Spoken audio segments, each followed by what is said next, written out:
This is Artemis Mission Control here at the Johnson Space Center in Houston, Texas. At a mission elapsed time of 5 days, 17 hours, and 43 minutes, we are coming to you live with continuous coverage of the Artemis II mission.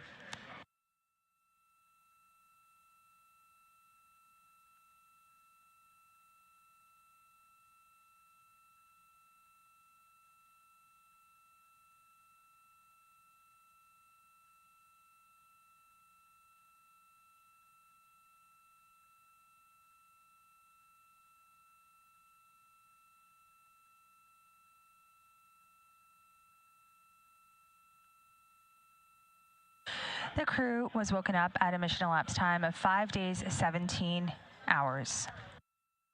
This marks the commencement or the beginning of flight day 7 of the mission.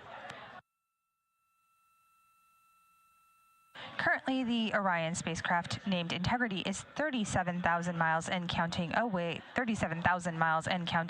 from the moon, and 235,000 miles and counting away from Earth. The crew and Integrity spacecraft will exit the lunar sphere of influence during their post-sleep period today at a mission elapsed time of 5 days, 18 hours, and 48 minutes. This means that the Earth's gravitational pull becomes stronger than that of the moon.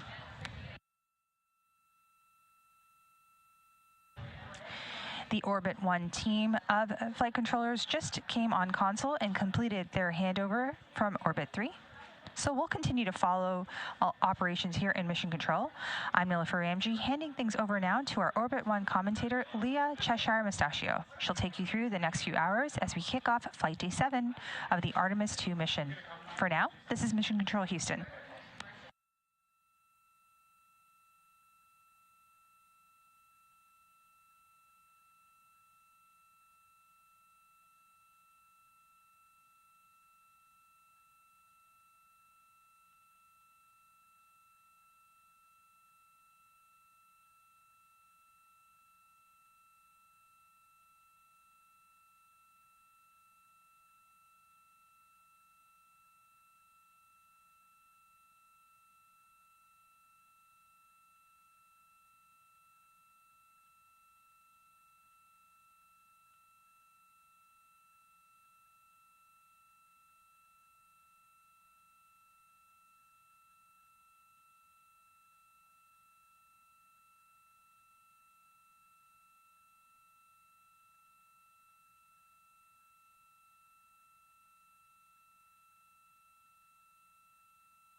Good morning and welcome to Artemis Mission Control here at Johnson Space Center in Houston, Texas. I'm Leah Cheshire Mustachio.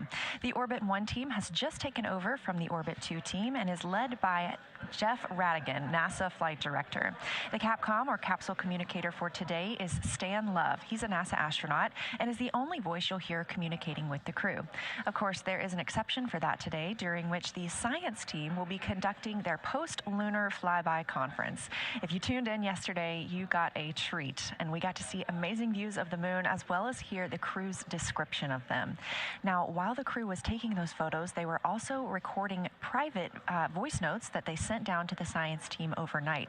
This morning, the science team is going to talk about the observations that the crew made while those are all still fresh. We've also got some other exciting activities coming up today, including a ship-to-ship call. The Orion spacecraft and the 4 Artemis 2 astronauts, Reed Wiseman, Victor Glover, Christina Cook, and Jeremy Hansen, will be calling the International Space Station. We have 7 crew members living and working aboard the International Space Station, and we've just surpassed 25 years of continuous human presence living and working in space. This will be the first time that these 2 spacecraft have ever talked to each other. We are on flight day 7 with a mission elapsed time of 5 days, 17 hours, and 53 minutes. We're gearing up for a great shift today, and thanks for tuning in.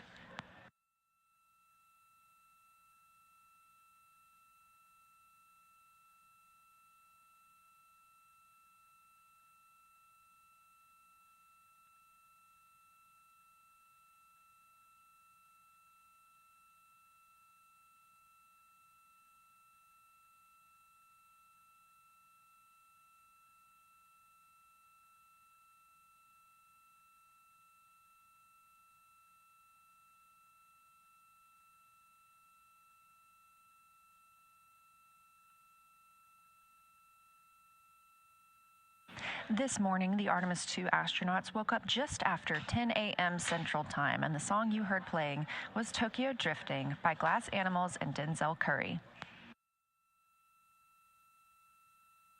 They are currently in their post-sleep period. This is an opportunity for them to get the cabin ready for the day by stowing any window shades that they put on Orion's windows over the night, or stow their sleeping bags that they hang up in the spacecraft to sleep in.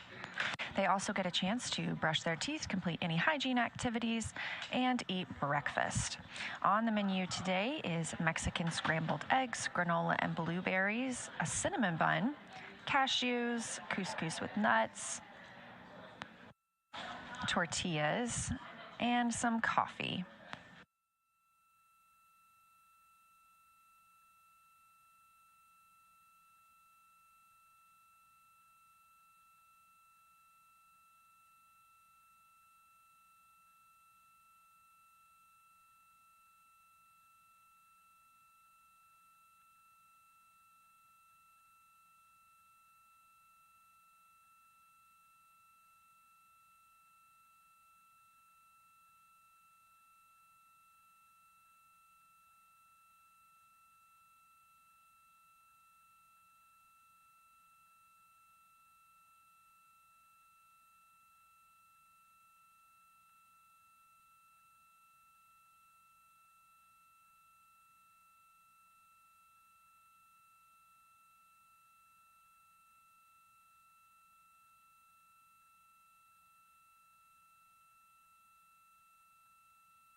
You're looking at a live view from Orion from one of the solar array wing cameras. There are 4 solar arrays with a camera mounted on each of them. Of course, we got great views during the flyby yesterday, but these are also used to check out the spacecraft.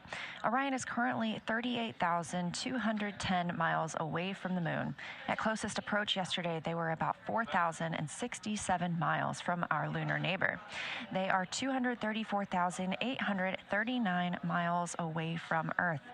That number will continue to shrink as we prepare for splashdown, now about 3 days, 7 hours, and 20 minutes away. Orion will exit the lunar sphere of influence, or the time in which the moon's pull on the spacecraft is greater than the Earth's, at 12:21 p.m. Central Time today.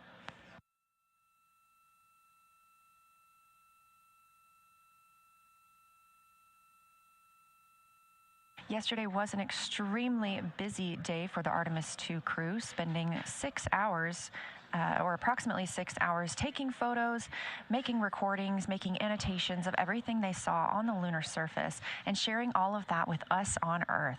We've been able to share some of those images so far, and if you would like to find them, you can visit NASA or NASA Artemis on social media. And because of the crew's busy day yesterday, they have a little bit of time off this evening. They also have the opportunity to speak with their families today.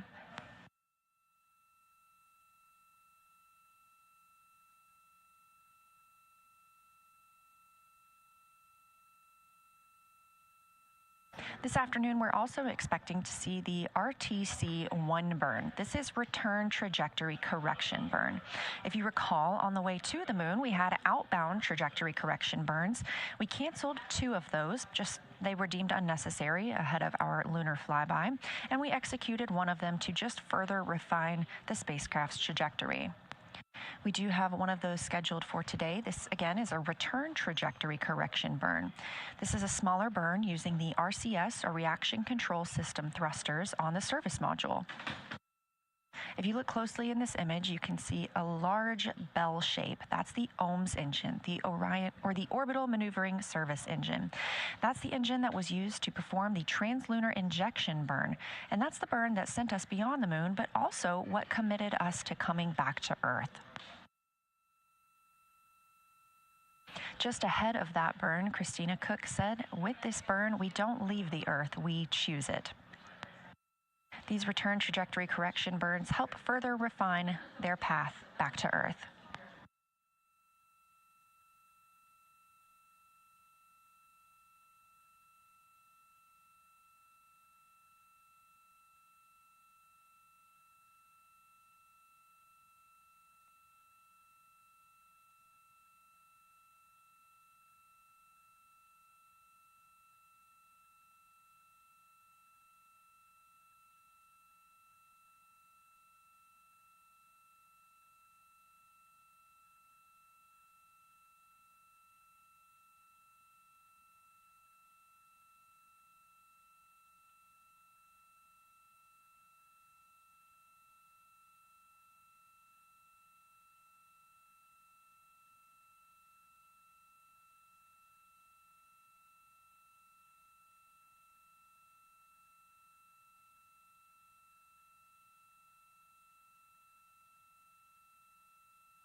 This is Artemis Mission Control here, Tuesday, April 7th, on Flight Day 7 of the Artemis 2 mission.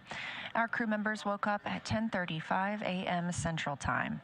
They are in their post-sleep period, so we won't hear from them probably for a little while. We will have the daily planning conference with them in about an hour and a half. Just before that daily planning conference, Flight Director Jeff Radigan will gather inputs from the teams here on the ground in Mission Control Houston. This could be anything about the astronaut's schedule for the day, vehicle system information, as well as answer questions from the crew.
This is Artemis Mission Control with a mission elapsed time of 5 days, 18 hours, and 12 minutes.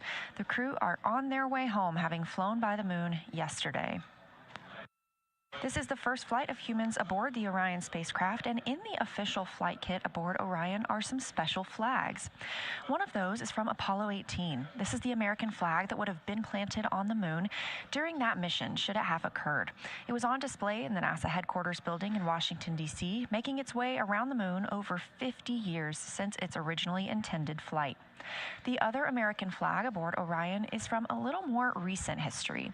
It was flown on STS-1, the first space shuttle flight, STS-135, the last space shuttle flight, and NASA SpaceX DM-2, or Demonstration Mission 2, which was the return of launching American astronauts from American soil on American rockets.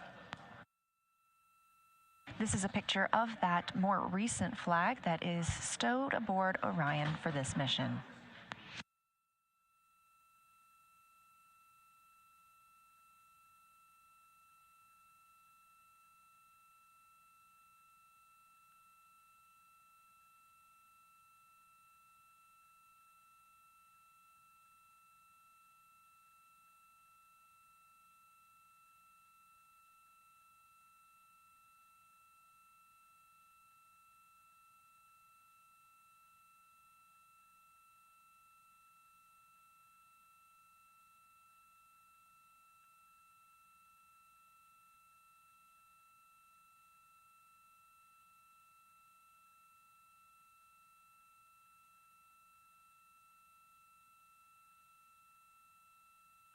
A prominent symbol of the Artemis II mission has been the crew's patch. They explained the patch's symbolism when they revealed it to the world last year. They said the Artemis II test flight begins when a mighty team launches the first crew of the Artemis generation. This patch designates the mission as all, signifying not only the second major flight of the Artemis campaign, but also an endeavor of discovery that seeks to explore for all and by all. Framed in Apollo 8's famous Earthrise photo, the scene of the Earth and the moon represents the dual nature of human spaceflight, both equally compelling. The moon represents our exploration destination, focused on discovery of the unknown. The Earth represents home, focused on the perspective we gain when we look back at our shared planet and learn what it is to be uniquely human. The orbit around Earth highlights the ongoing exploration missions that have enabled Artemis to set sights on a long-term presence on the moon and soon Mars. Those words directly from our crew members, Reed Wiseman, Victor Glover, Christina Cook, and Jeremy Hansen, again, having flown by the moon yesterday and taking a picture very similar to this.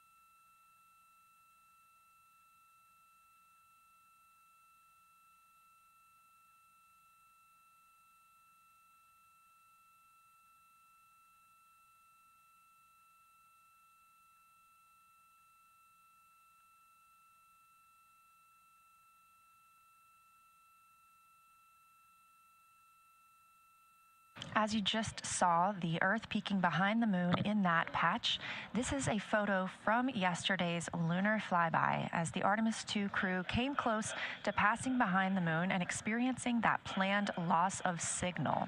They captured this image of our crescent Earth setting on the moon's limb. In this photo, you can see half of Earth is experiencing nighttime, or a little more than in this image. And that dark line across the Earth is the terminator. We heard that mentioned several times yesterday on the moon. That dark terminator line is the difference between day and night. Of course, in the foreground, our very beautiful moon. Yesterday, at closest approach, the astronauts were about 4,067 miles away from the lunar surface. We continue to get beautiful imagery from the crew, and you can follow NASA on all social media accounts at NASA and at NASA Artemis to make sure that you see it too.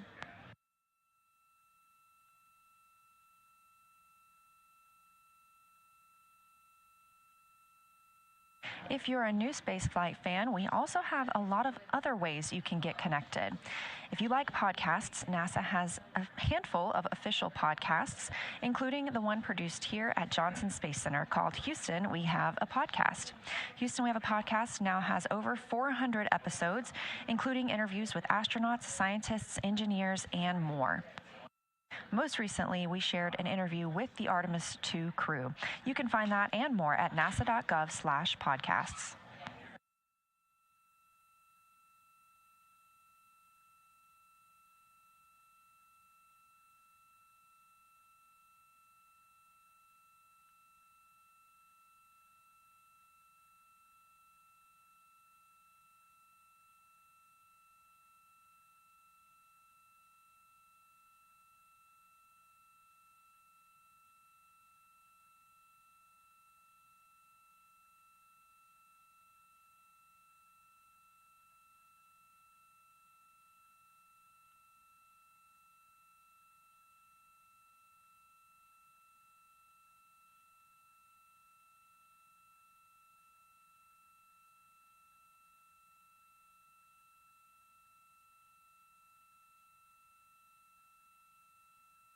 If you're just tuning in, we are live from Artemis Mission Control in Houston, Texas. We are in the middle of the astronauts' post-sleep period, having woken up at 10:35 a.m. Central Time. They have another hour or so in this post-sleep period, so we may not hear from them very much, but we will during the daily planning conference when they will speak with the team here on the ground, specifically Capcom Stan Love and Flight Director Jeff Radigan.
This is Artemis Mission Control at Johnson Space Center in Houston, Texas. You're looking at a live view from Orion, a camera mounted on one of its solar arrays.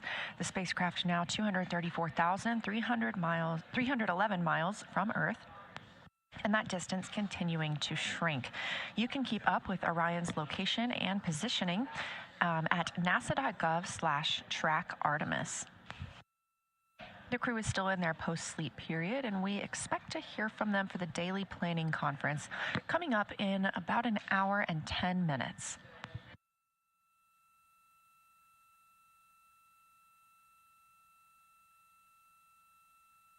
Orion will also exit lunar sphere of influence today. That's coming up in just 21 minutes at 12:21 p.m. Central Time.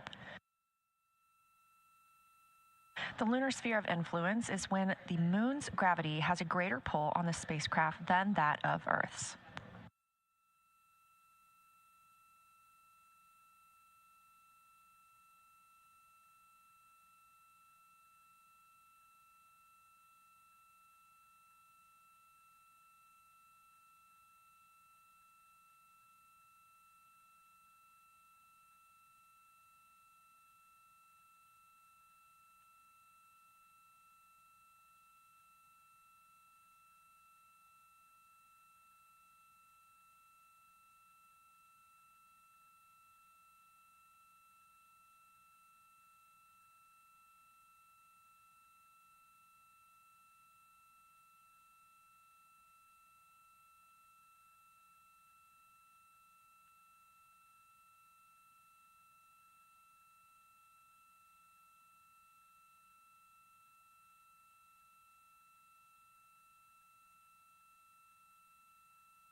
This is Artemis Mission Control in Houston, Texas, with a mission elapsed time of 5 days, 18 hours, and 35 minutes into the Artemis 2 mission.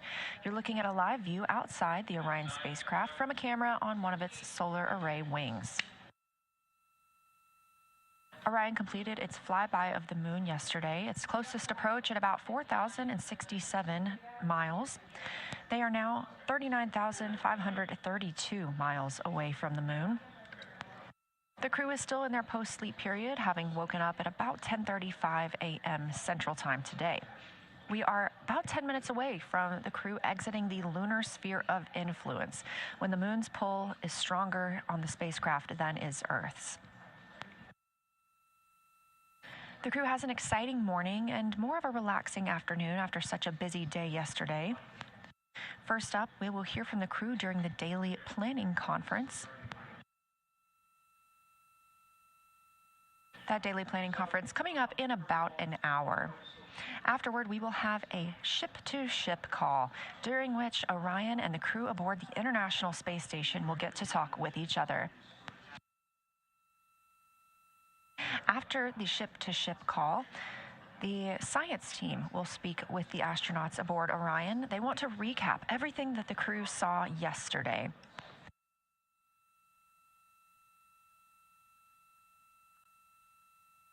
The crew will also have an opportunity to speak with their family members today, and we are targeting the RTC-1 burn. That's Return Trajectory Correction 1.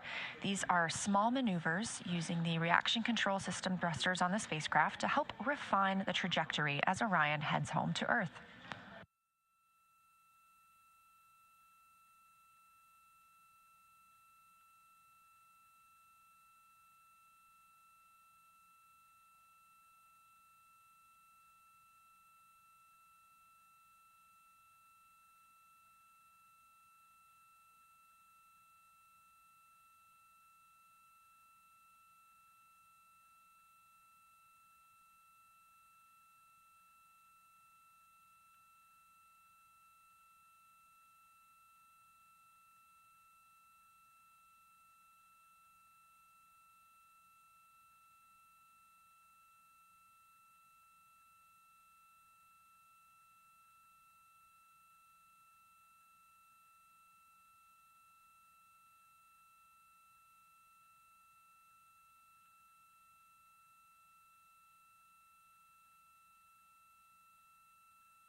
This is Artemis Mission Control. Again, we do not hear calls to the crew at this time as they are in their post-sleep period and getting ready for the day. However, we do anticipate that Orion has departed the lunar sphere of influence. That's when the gravitational pull of the moon is stronger than the gravitational pull of Earth. We're now 5 days, 18 hours, and 52 minutes into the flight of Artemis 2, the first mission of humans aboard the Orion spacecraft.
We are coming up on 5 days and 19 hours into the flight of Artemis 2. This is a live view from the Orion spacecraft, now making its journey back home to Earth following a lunar flyby yesterday. This mission is built by people and companies in all 50 states and with international partners. And with Artemis 2 flying, it's a testament to everyone's hard work and dedication. Let's learn a little bit about them.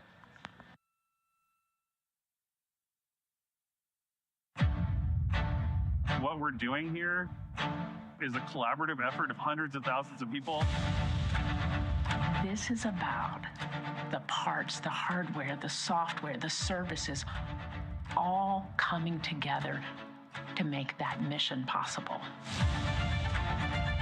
My dream for this space program is that we would not just push the boundaries, but that we push them together. And liftoff of Artemis 1. We rise together, back to the moon and beyond. It takes a team to do great things. And Artemis has an incredible team. We have international partners. We have commercial partners and industry partners. It takes unity to accomplish great things, and that's what this mission's all about. We're not sending our money to the moon and lighting it on fire. We're putting that money right back into the economy in ways that benefit everybody. So every dollar that comes out of the Treasury that goes to support this mission goes back into the Treasury 3 times. What is very important to me is that we do it the right way, and that we do it with our values, that our industries grow, that our communities grow, that our families are healthy and safe and have amazing things to work on. Then we're going to build machines to go even further onto Mars. That is our generation, the Artemis generation, that defines the starting point of our exploration future. I just want to say thank you to all of the hands that have touched a part of this program and the hearts that have moved everyone to this goal, because we're going to the moon and we're going beyond. One team. One team. One team. One dream.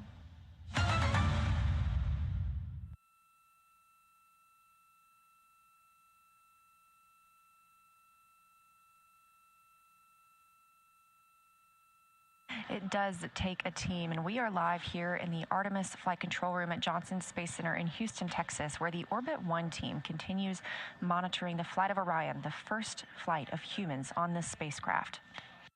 You've heard us mention a lot about the flight director or the capsule communicator, the person speaking with the crew, but there are a number of positions in this room that are monitoring all of the systems and the daily plans aboard Orion, making this mission happen.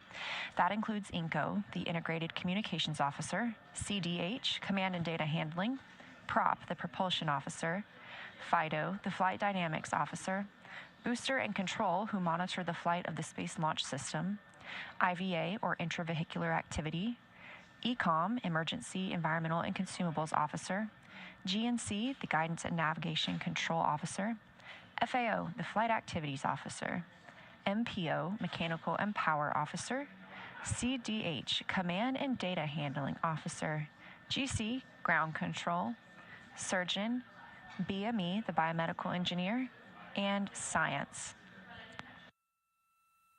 We might get to share what's happening during the mission, but these are the team members, along with their backrooms, and everyone who has contributed to the flight of Artemis 2 that are making this mission happen.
We are 5 days, 19 hours, and 5 minutes into the flight of Artemis 2, the first flight of humans aboard the Orion spacecraft.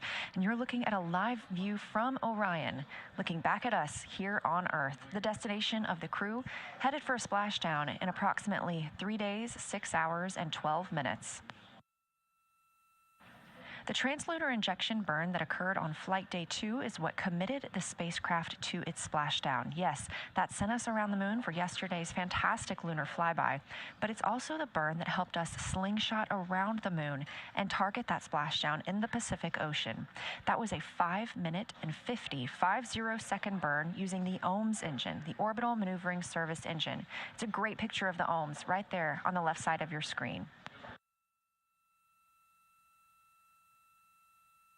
The crew has also exited the lunar sphere of influence, meaning that the pull of the moon's gravity is less intense now as the pull of Earth's.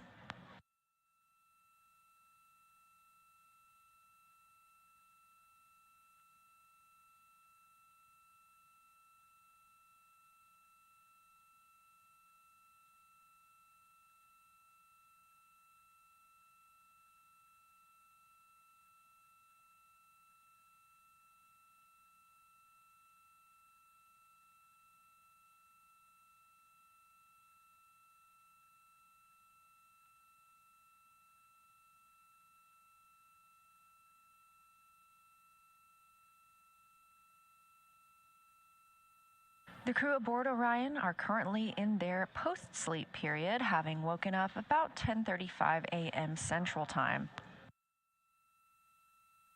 This post-sleep period is the time frame that they can get ready for the day, just like you would at home before leaving for work. They are putting up their sleeping bags, doing any hygiene, and eating breakfast, and we will talk to them in about 30 minutes for the daily planning conference.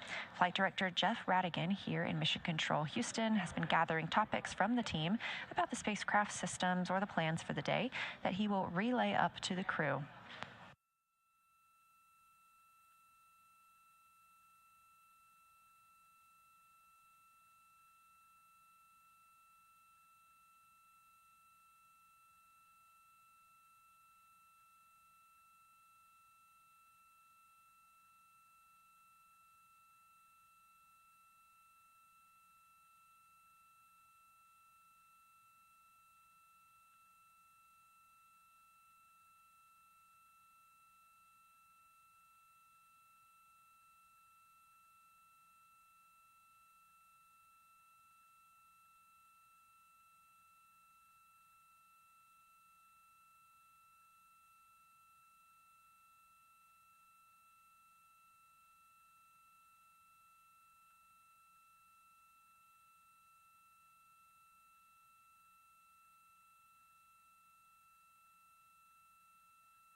You're looking at a live view from the Orion spacecraft at our home, planet Earth, now 233,138 miles away and continuing to grow closer.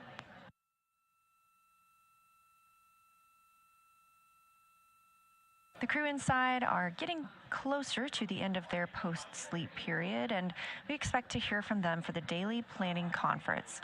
That'll be in about 20 minutes.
This is Artemis Mission Control in Houston, Texas. We are monitoring the flight of the Artemis 2 crew aboard the Orion spacecraft. This live view looking back at all of us on Earth, the destination of the spacecraft and the crew. We are now 233,031 miles away from Earth. Orion reached its farthest distance from Earth yesterday, approximately 252,756 statute miles away from our home planet. That surpassed the previously set record from Apollo 13. Until yesterday, the Apollo 13 crew were the humans who had traveled farthest from Earth. When that record was passed, Jeremy Hansen reported that he and the crew hoped that their new record would soon be broken.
The crew is wrapping up their post-sleep period, having woken up at 10:35 a.m. Central Time today. Their wake-up music was Tokyo Drifting by Glass Animals featuring Denzel Curry. Pretty good choice for their drift back to Earth. It's going to be a busy day for the crew.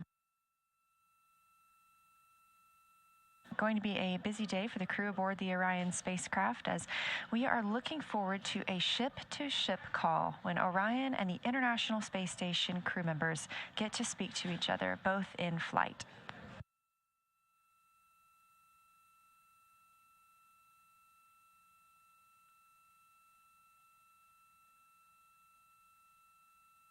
While Orion was over 250,000 miles away from Earth, the International Space Station orbits Earth 16 and sees 16 sunrises and sunsets a day, 250 miles above our planet.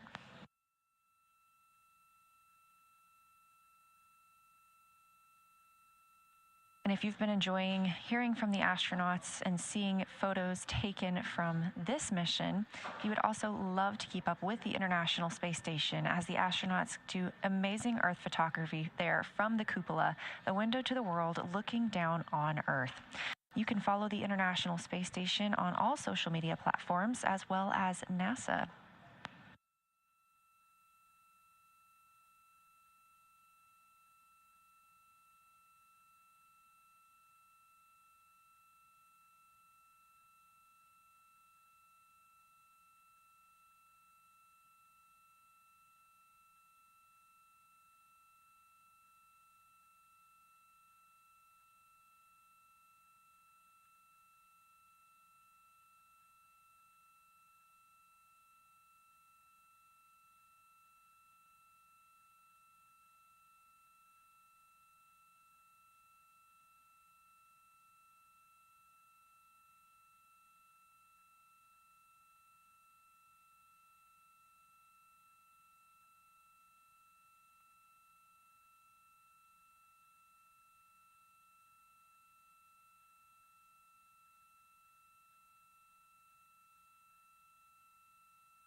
Less than 10 minutes now until the daily planning conference for the crew, when the flight control team will call up. Integrity, we're getting ready for DPC. Would you like the D5 streamed on the 4K encoder for DPC? We would enjoy that.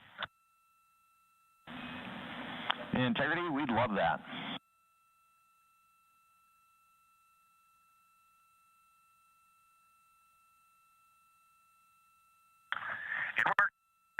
Dan, good morning. Good morning to you.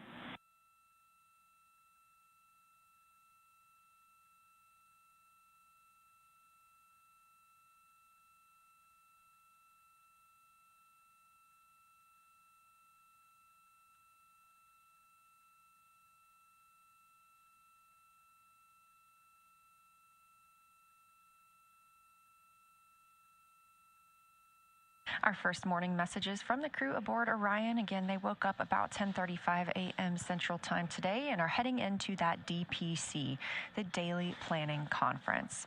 You heard the crew call down that they were going to set up the D5 on the 4K encoder, meaning we anticipate getting views of the crew inside Orion soon.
Integrity, we are on board with the D5.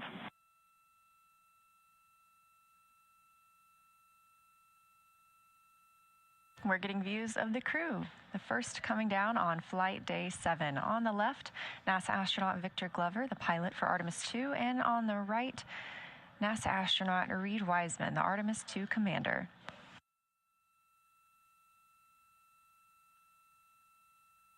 If you watched Lunar Flyby yesterday, you can tell that the cabin looks quite different. All the lights are back on. During the Lunar Flyby, the crew turned off all of the lights inside the spacecraft to allow them to better take photos outside of the windows. That helped prevent any reflections from inside the spacecraft bouncing up onto the windows. And if you haven't seen some of those photos already, you should absolutely check them out. You can find them on nasa.gov as well as NASA social media. That's at NASA and at NASA Artemis.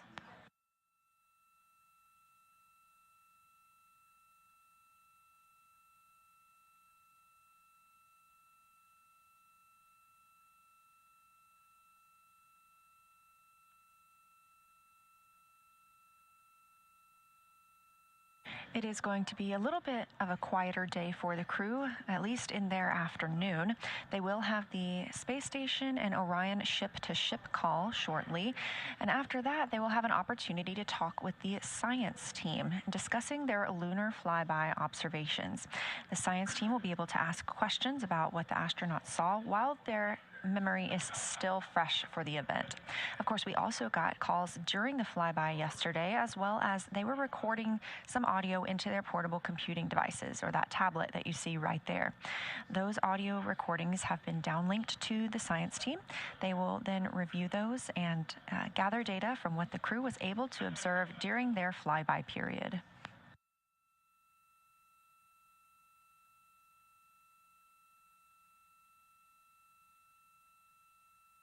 Later this evening, they will also have the RTC-1 burn, that's Return Trajectory Correction 1. Return trajectory correction burns are similar to outbound trajectory correction burns in the sense that they are small refinements of the spacecraft's flight path. The translunar injection burn is what really put us on the trajectory that we're on today. That occurred on flight day 2 and is what committed the crew to flying around the moon and to their splashdown in the Pacific Ocean on flight day 10.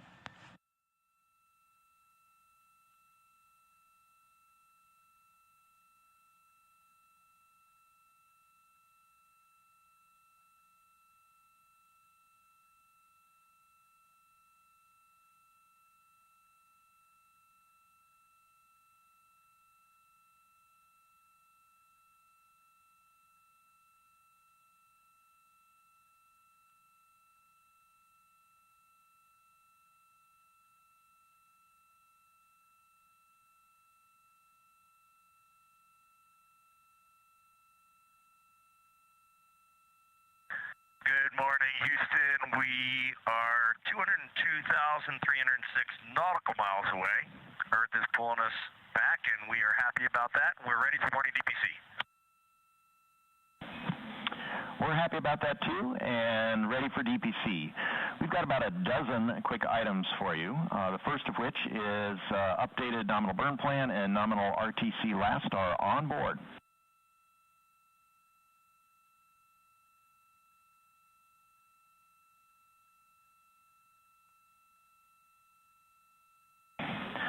Next, for Victor, a reminder for your exercise, per the execute note at MET. We'll be looking on the news. Christina second right now. Oh, we're stepping on each other. Victor at MET, 22 hours, 20 minutes. Please stop your exercise in advance of the op-nav attitude maneuver. Over.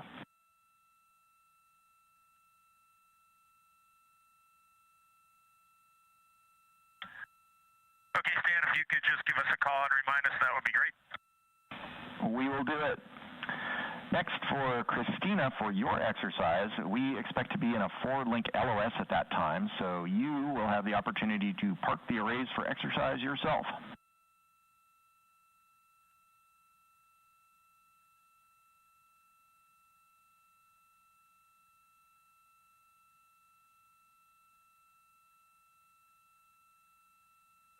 We have three items for the toilet. Last night, 14 hours of waste tank dumping has freed up 11% of room in the tank. So we would really like to treat tank volume as a consumable for entry today. We'll keep that vent going, but we're asking you not to use the toilet for urine until then. And we understand that you're down to support that with CCU use, but wanted to be certain. Over.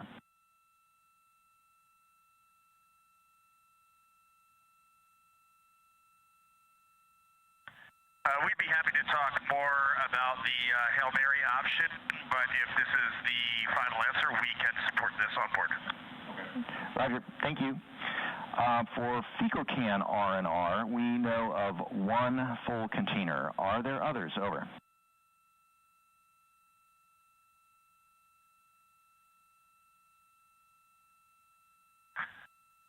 That's a negative for now.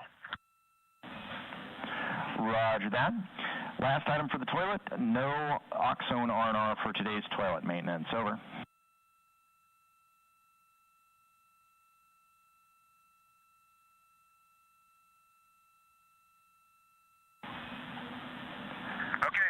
love the smell of oxone in the morning, but sounds good. No R&R today.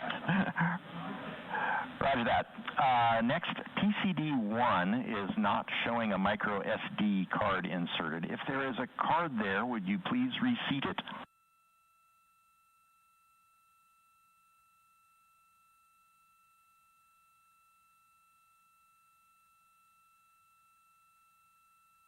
Yep, Stan, we will work on that. Okay. Next, DU2 had today's flight plan pulled up when we updated that plan, so we'd like you to close and reopen the flight plan on DU2.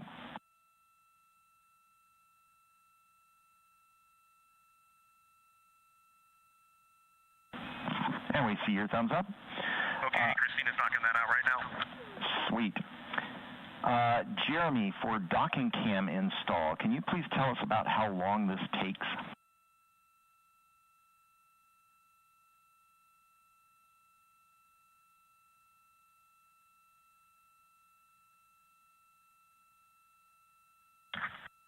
I'd say probably 20 minutes, and it's much faster once you know what you're doing, but the big thing is we store it down here in F3 in the clamshell, and it's not as bad to unstow it. It's a little bit harder to stow it. The cables are a bit unwieldy, but other than that, once you know what you're doing, it's pretty quick.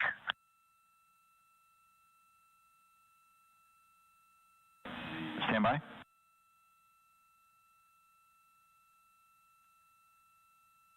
And can you give us an estimate of how long it takes from once the camera is out of the locker to installation complete?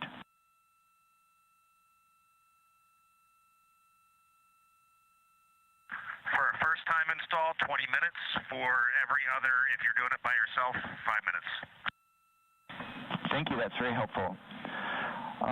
Jeremy, one more item for you. After this meeting, when you turn on the acoustic monitor, can you please give us a call? We're timing things here on the ground.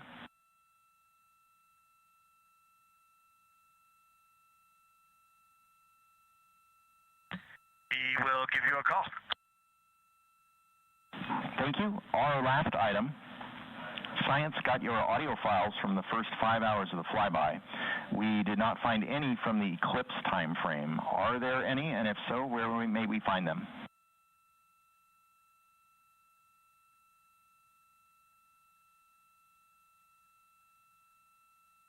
There's definitely going to be some on PCD2. I would look through all the PCDs. Jeremy was the primary commentator there, but we can also look and get back to you. Roger, we'll check PCD2 first and the others, but if you can give us a clue later, that would be helpful.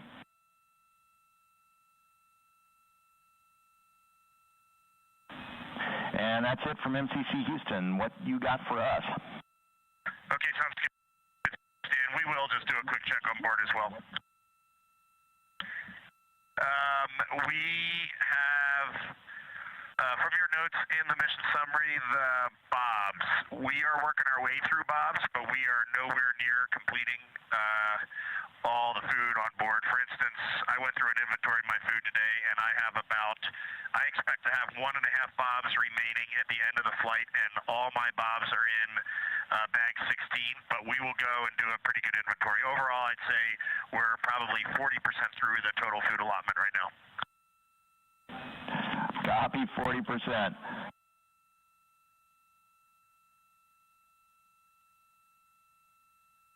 I think the big thing we need for the food is when we start realizing we have uneaten food that we are not going to eat for the remainder of the mission, just tell us where you want us to stow that. We will do that.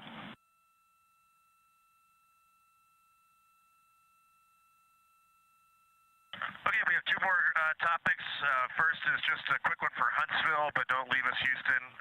For Avatar, lights 15 and 16 are out, all others are on, and I'm going to hand the microphone to my esteemed colleague and fellow naval aviator.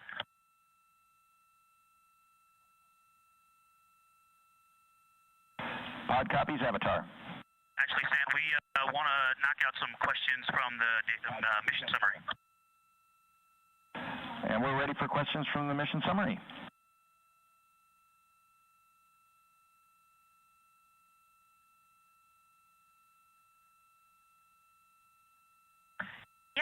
For the volume in the contingency urine storage bag, I would estimate 300 to 500 mils.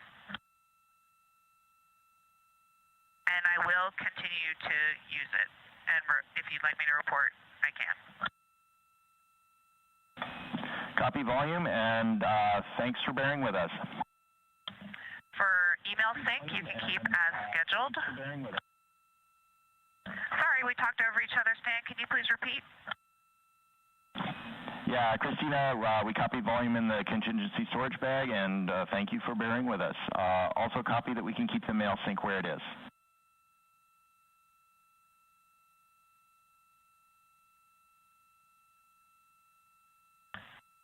And thank you for your answers. I think we are questions complete.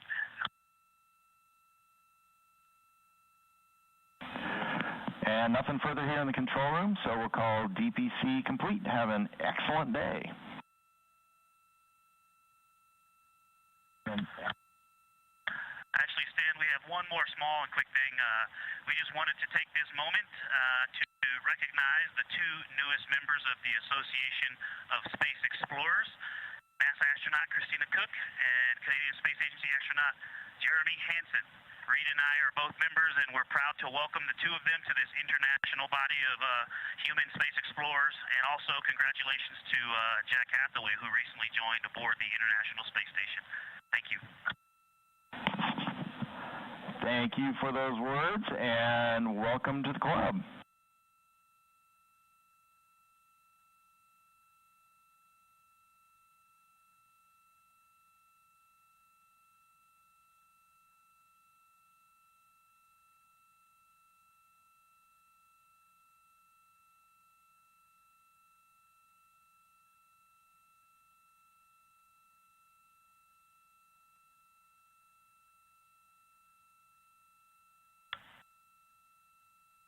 Houston, question on acoustic monitor. We're listening.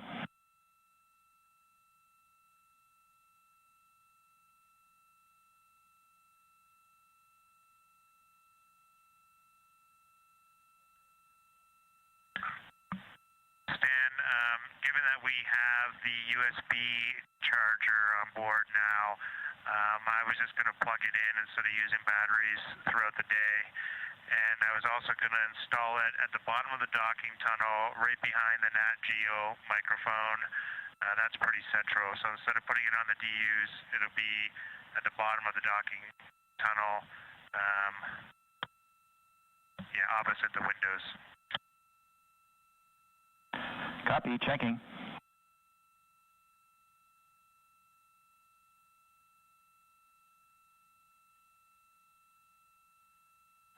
And Jeremy, we are good with plugging the acoustic monitor into the USB charger, and we're good with your install location.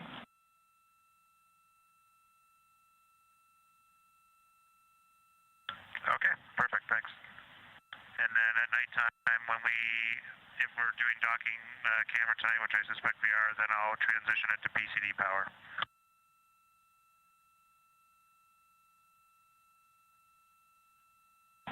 Checking.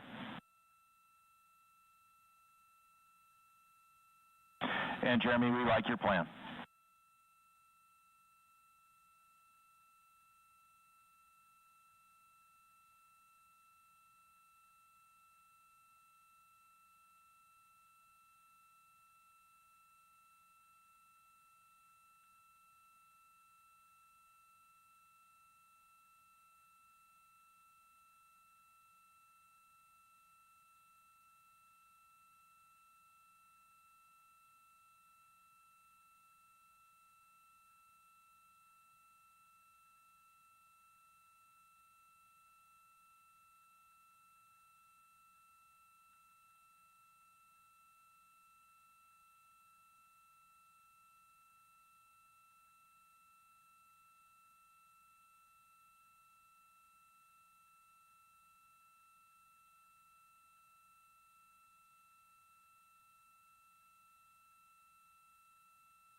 This is Artemis Mission Control in Houston, Texas. You just heard the conclusion of the DPC, the Daily Planning Conference, when the ground team here can relay up any status updates or daily planning for the crew aboard Orion. And the crew has an opportunity to ask some questions as well.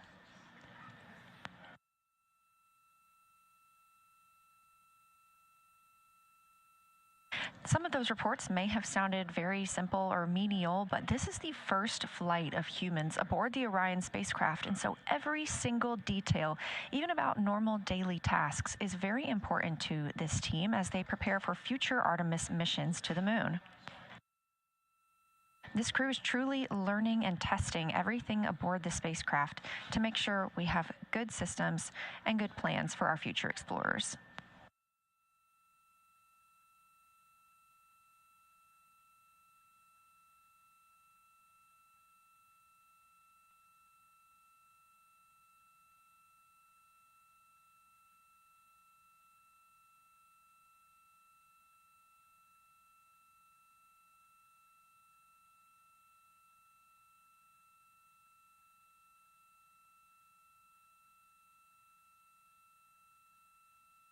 Coming up in about 15 minutes, we will have the ship-to-ship call when the Orion crew will be able to speak directly with the astronauts and cosmonauts living and working aboard the International Space Station.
Okay, Houston, the acoustic monitor is set up and it is recording, and I will take a photo of that for you.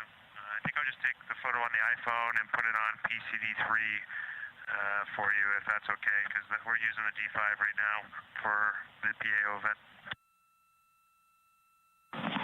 Copy all, Jeremy. We like it.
You're looking at a live view inside the Orion spacecraft of the Artemis II astronauts. Closer to the camera is Commander Reed Wiseman.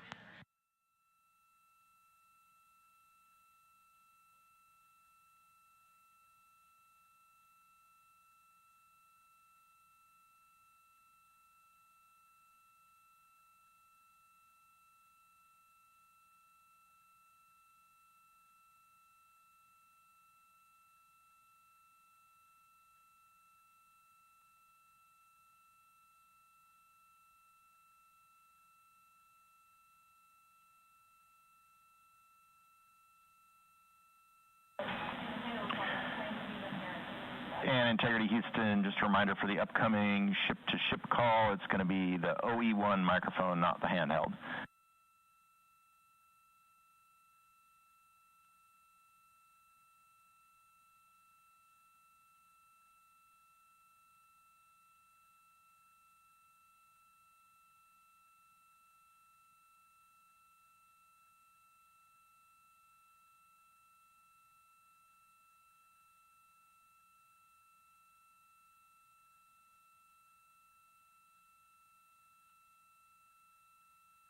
Again, you're looking at a live view inside the Orion spacecraft.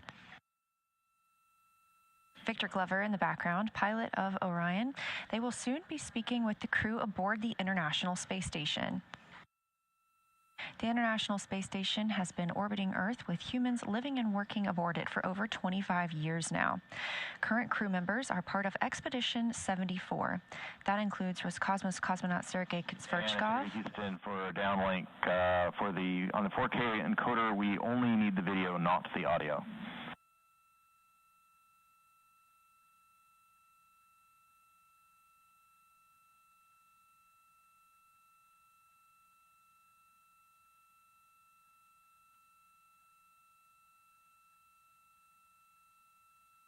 Okay, Sam, thanks for that. We have restarted the stream with audio off, and hopefully you're getting a good image. We copy the audio, and we see a great image.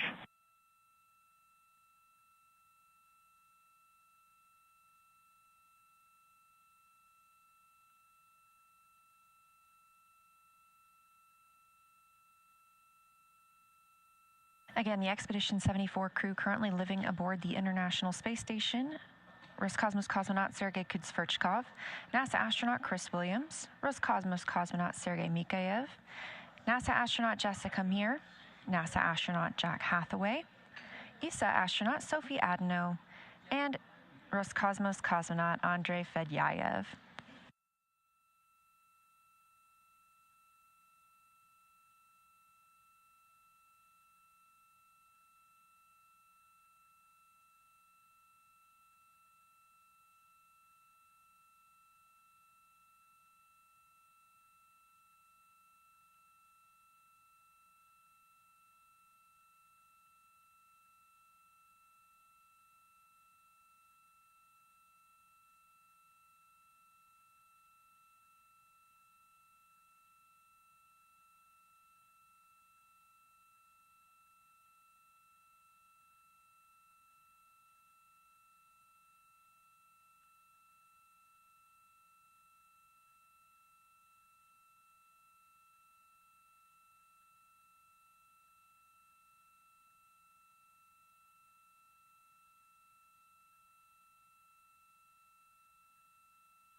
This is Artemis Mission Control. We are preparing for the ship-to-ship call from Orion to the International Space Station. This will be an audio-only event broadcast at this time due to bandwidth, but we expect to download the video from each crew later and share that with you. Please follow NASA on social media at NASA and at NASA Artemis, as well as the International Space Station, to make sure you can see all of our crew members talking to each other while in space.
While the crew aboard the Orion spacecraft is coming back to Earth after passing more than 250,000 miles away from our home planet, the crew aboard the International Space Station is about 250 miles above our planet.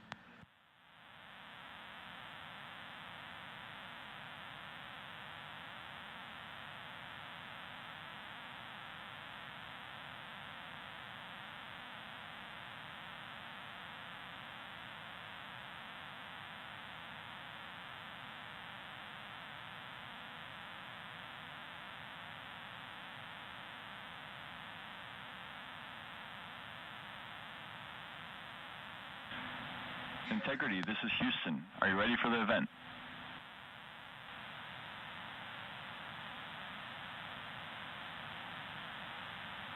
Integrity is ready for the event. Station, this is Mission Control Houston. Please call Integrity for a voice check. Integrity, this is the International Space Station. How do you hear?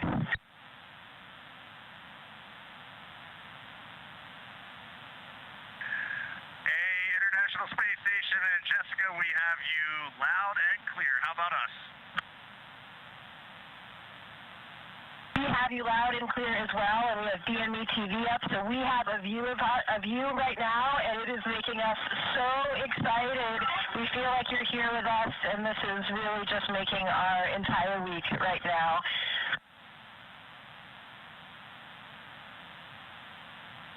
We've been following along and have seen the incredible photos and heard some of your observations that you've been reporting. Jeremy, we have been waiting for this like you can't imagine. Let me go check on our PFD. We are 201,726, now 25 nautical miles from planet Earth, which is just hard to believe. The scales are impossible to believe. And for the run of show this morning, I figured I'll say a quick hi, which I have done.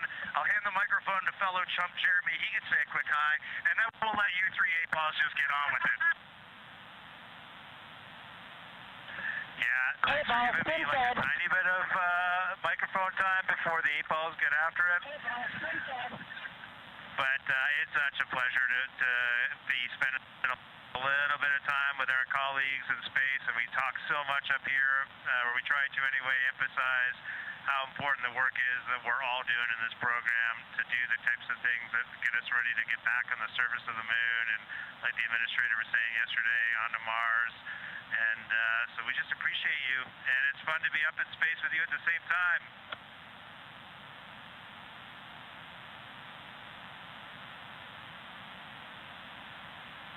We are so excited to be up here with you, and we had a couple questions.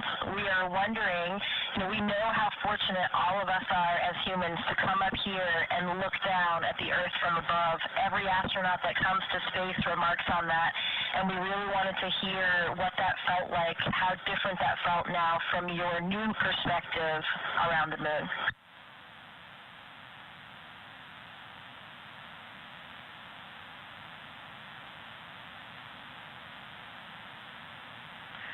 Well, I'll start by saying we do miss the ISS. The views there are awesome, being able to see specific places, being able to see your home specifically. So y'all's views are absolutely incredible, and I miss them every day almost. The thing that changed for me looking back at Earth was that I found myself noticing not only the beauty of the Earth, but how much blackness there was around it, and how it just made it even more special. It truly emphasized how alike we are, how the same thing keeps every single person on planet Earth alive. We evolved on the same planet. We have some shared things about how we love and live that are just universal. And the specialness and preciousness of that really is emphasized when you notice how much else there is around it.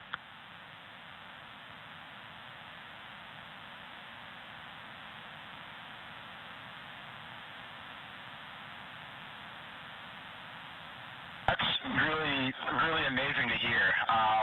It's been an incredible time getting to be here on station. I know you guys have had a lot of that same experience, and we were super curious. Like what you're carrying forward from your time training for and flying on ISS to the moon.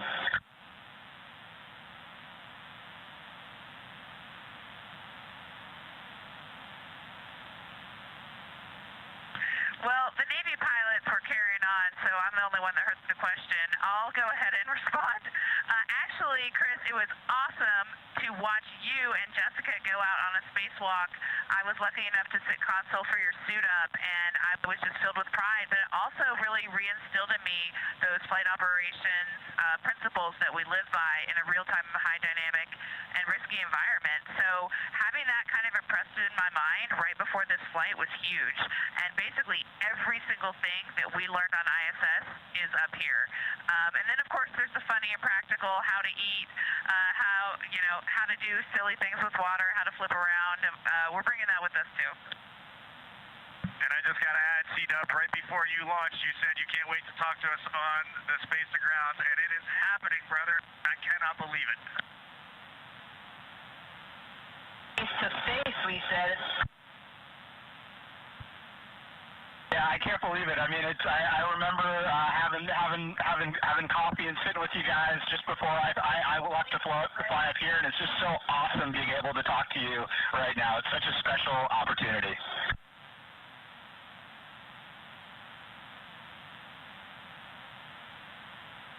And we had another question, because now you're in a little capsule that is your home, and although this is a test flight, and so everything is new, what surprised you in your journey so far?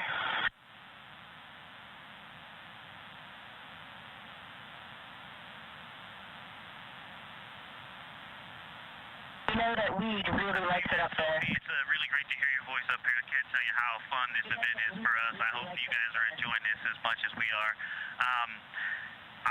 I don't mean to give you such a short answer, but I can truly say everything. From the core stage ignition, solid lighting, to getting into a new orbit even right after 8 minutes of boosting on the core stage, to then the translunar injection, to flying by the moon. This entire journey has been interesting, but also applying some of the lessons from station in a much smaller volume, how we move around and eat.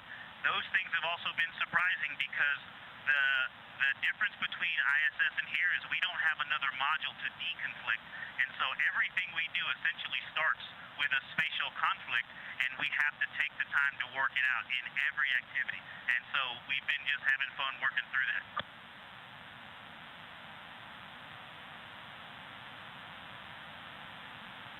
Thank you so much, Victor. That was such a good answer. We laughed all here hearing your answer. Thank you so much.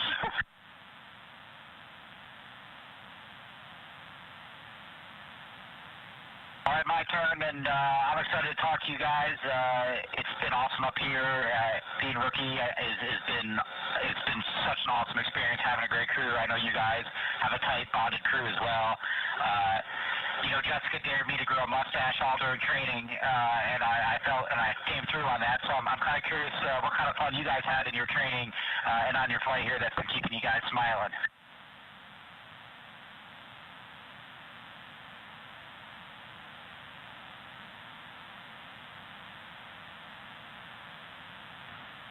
I just had a process escape on my water training up here, and I left the PWD valve open a little bit too long. Now, I will say, I'm not the only one to have done this, but I do have the record so far for the largest process escape on the water training failures.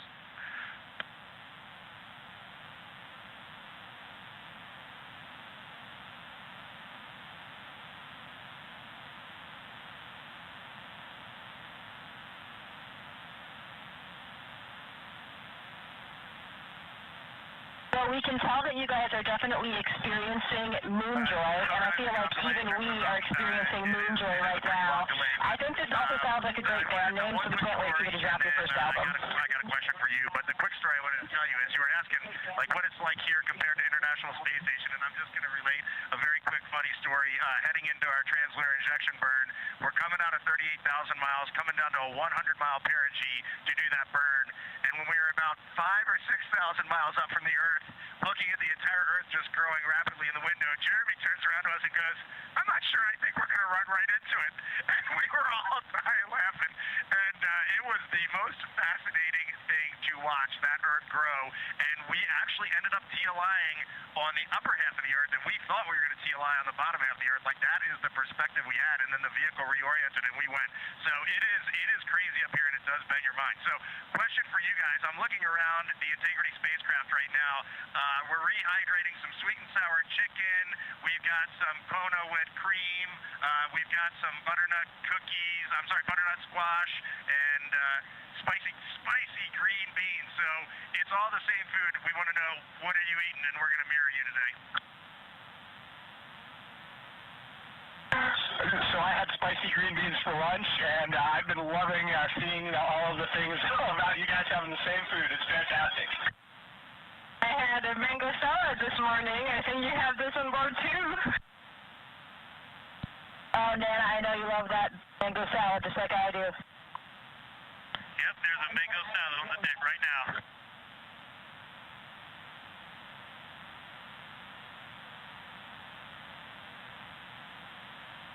Well, I hope I'm not talking over somebody, but I wanted to say a couple things to my Astra sister, Jessica.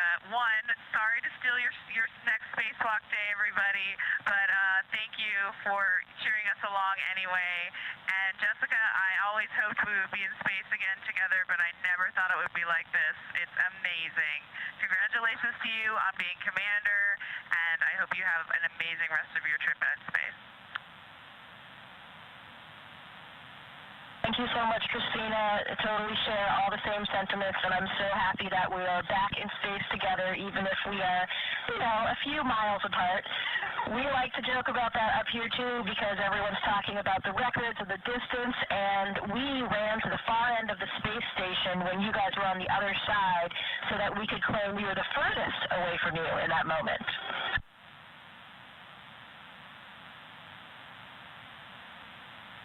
Love all four of you so much.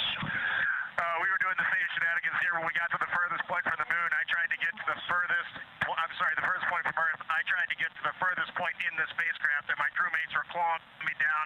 And I know that's a joke. We were busy doing science, but we had that same conversation. It was a lot of fun. I don't know how much longer we have here, but from the four members of the spacecraft Integrity, we really want to just say our deepest appreciation to the 7 members of the International Space Station, and this has been a true treat. It takes the entire world to do amazing things like this, and to get to come together as this group of people and talk for just a minute at these distances. We are all off the planet Earth right now, and we're all going to go home to that planet, and that is a very special thing. So thank you all for tying in.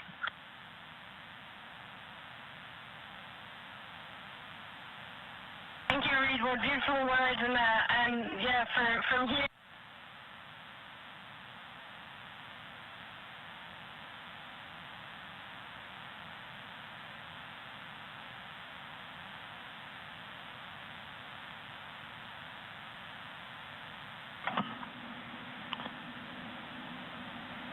And Integrity Houston, ISS is doing a teacher's handover. They'll be back with you shortly.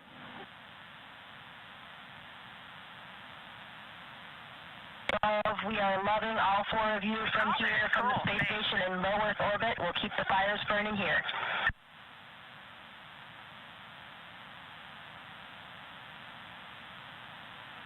And we'll keep carrying the fire. Thanks, guys. Over and out. Thank you, guys. International Space Station, over and out. Made our day to talk to you.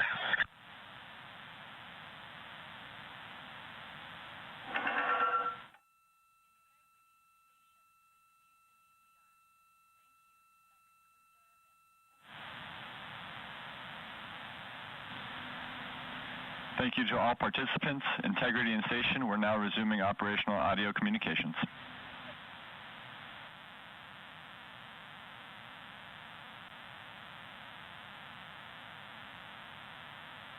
My goodness, Houston, that was amazing for all four of us. All smiles up here. Just thank you so much for enabling that. That was very, very special to this crew. Reed, we were happy to do it. You should have seen all the smiles in the control room, and we had a packed visitors gallery, and everybody was grinning up there, too.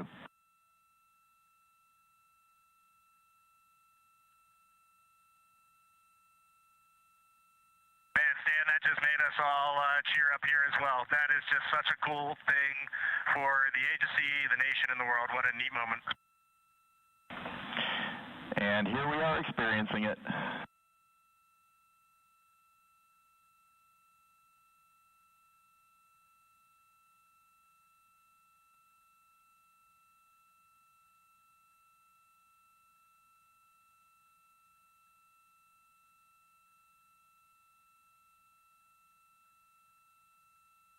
This is Artemis Mission Control at a mission elapsed time of 5 days, 20 hours, and 19 minutes into the flight of Artemis 2. You just heard the voices of the Artemis 2 crew and the crew aboard the International Space Station speaking with each other while both are in space. A ship-to-ship call. We are excited to share that video and audio with you later on today. You can find that on NASA's social media.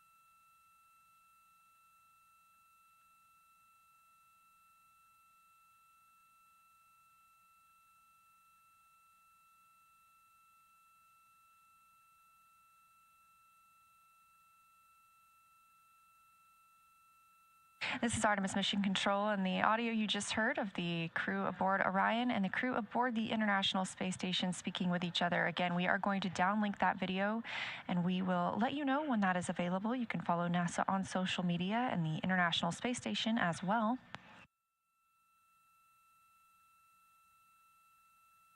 We can't promise a time frame when we'll have that video down for you to enjoy, but once we do, it will be fantastic. The International Space Station is now flying 267 statute miles just south of Africa. Meanwhile, the Artemis 2 crew is flying 231,793 miles away from Earth.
Coming up next for the Artemis 2 crew is a conference with the science team. They will be reviewing what they saw yesterday during their lunar flyby, sharing any findings or interesting information with the science team while it's all still fresh for the crew members. Of course, they have quite a lot of audio recordings that have been downlinked to the science team, and that team has been reviewing and will continue to do so to help them understand what the crew saw and formulate new thoughts about our moon.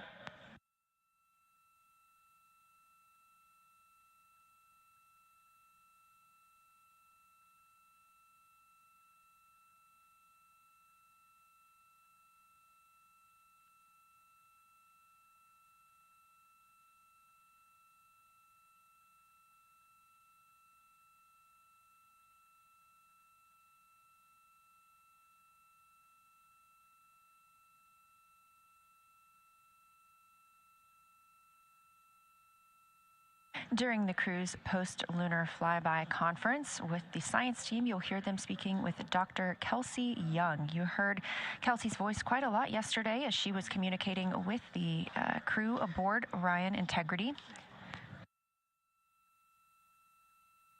She and her team in the science evaluation room were helping determine even what some of the features were that the crew members were seeing but couldn't quite identify.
Houston Integrity, where did you want to do that flyby conference? On OE1 or OE2? Jeremy, around Earth 1, please, and Kelsey standing by.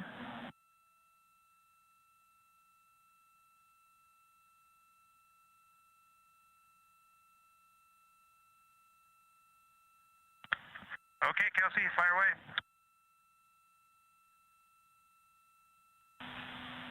Integrity Science, I have to start with a giant wow. Our whole lunar science team and the broader science community has been pouring out positive feedback and gratitude, so know that what you did yesterday really made a difference scientifically. Also want to say the science team has confirmed the locations of the proposed Integrity and Carroll craters, and it was such a powerful moment here for everybody listening and following along. And then also, just before I dive into the list of questions questions. We heard both Christina and Victor yesterday commenting that being able to discuss with each other amongst your crew, taking things from observation to inference to hypotheses, really added scientific value, and so we'd love to build on that here. So we'll ask specific questions for you guys, but please treat it like a discussion, as we heard you yesterday, that enhanced value. When you're ready, I'll dive into our questions.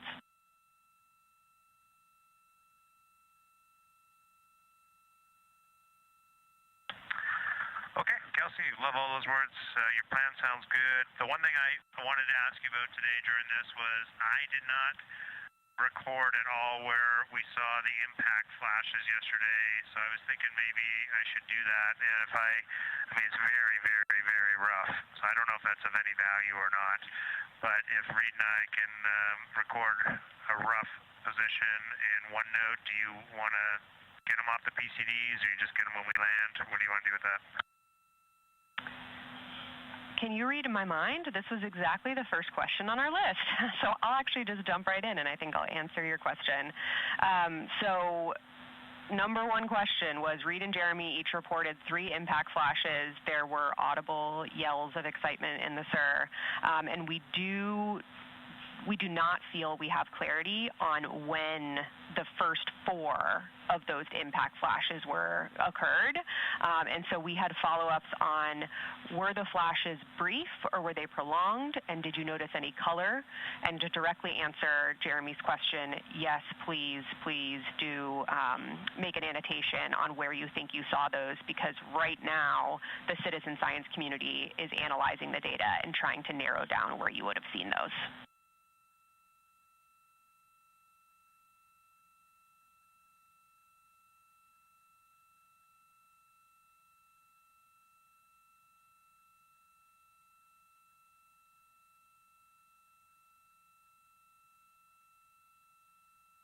Okay, Kelsey, I was just comparing notes with Reed here. We both experienced the same thing. It's a pinprick of light. I would suspect there were a lot more of them. However, you're going to really be staring at the middle of the dark and not looking at the edges of the sun glow around the moon. And it is just a momentary flash, no color, about the size of a star, and it really only lasts, milliseconds. Half a second at most. That's great feedback, Jeremy.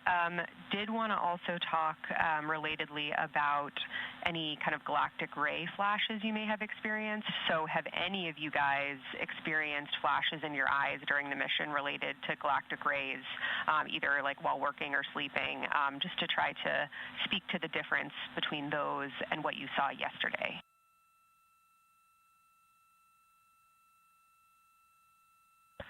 Yeah, 100% difference in those and what we saw yesterday.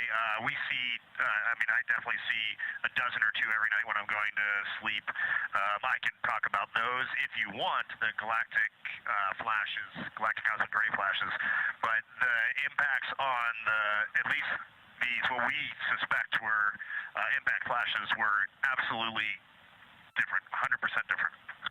And Jeremy said like half a second. I would say they were a millisecond. Like the fastest a camera shutter can open and close, that is what I saw. And I would say they were just white, bluish white, and the size of, Jeremy said size of a star. I really like that analogy from space. It was just a pinprick of light. And maybe it was a priming bias, but to me there was no doubt we were seeing it. And we were all seeing it. So it was, and we were correlating. Great stuff, Reed. Yeah, don't need the description of the galactic ray flashes. So I guess last question for you guys on that. We definitely want that annotation. Please let us know when you have that, and we'll try to downlink it in flight. But when during the period did you see them? Because I think we heard from you like 20 minutes in that you had already seen a couple. So any timing granularity you can provide would help us find evidence from those, from the ground and from LRO.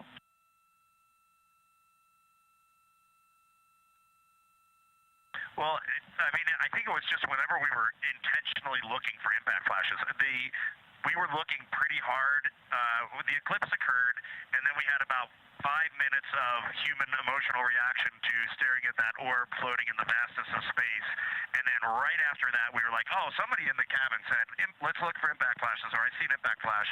And then we started looking at it, and as we were looking, we all just saw, one or two or three. Mine were, Jeremy's annotating right now, and then I will annotate on his as well. I never saw any that would have been in the Earth glow side, so I do not suspect any that I saw would be able to be correlated from a Earth-based science team. Great feedback.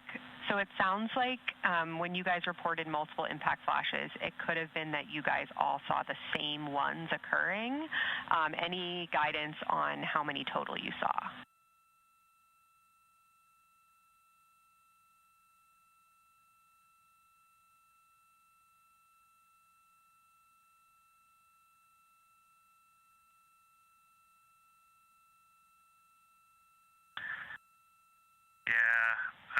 We didn't necessarily announce everyone out into the cabin, though.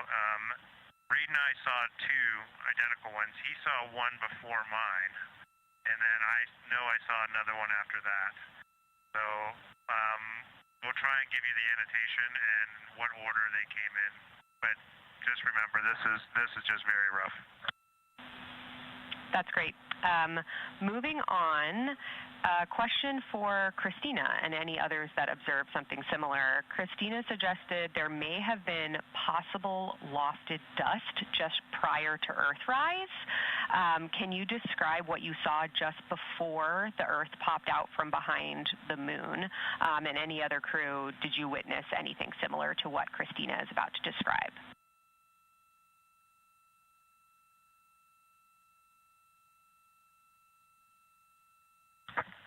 Hey, Kelsey. So this was during, Earthrise. I was still on Eclipse for some reason. Yes, okay. My crewmates were they didn't see it the same as I did. What I saw was when it got close, so as you know, a crescent rose, so it was kind of like two fangs came up, one fang and then later another fang, and then eventually the center of the smile, the crescent. And right before the center of the crescent came up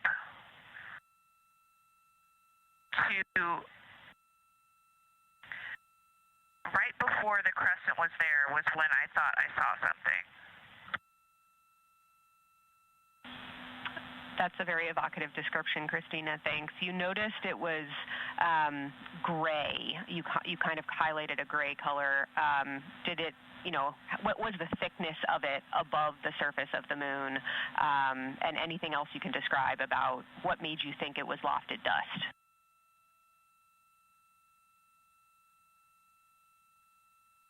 Yeah, and to be clear, this was Earthrise, right? A-firm Earthrise, because it's that glow from Earth that would allow that lofted dust to become highlighted against space.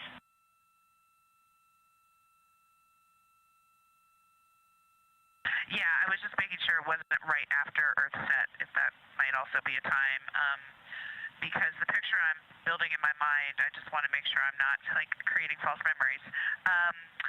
Basically, and I think this is why not everyone saw it as lofted dust, it was not tall. It was it wasn't like the corona where it came up high or anything like that. It was just a slightly different gray color right before it rose. And it was small enough to be within the fangs of the crescent. It didn't go farther than the inner part of the crescent, and it could have been an optical thing and not lofted dust, but to me it just sort of appeared, and I felt like it had a glow. I know that those different terms mean things, but I think in this case that would be the appropriate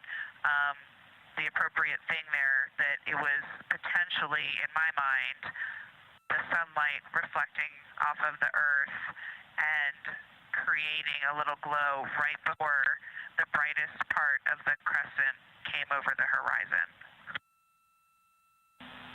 Exactly what we were looking for. Thank you, Christina.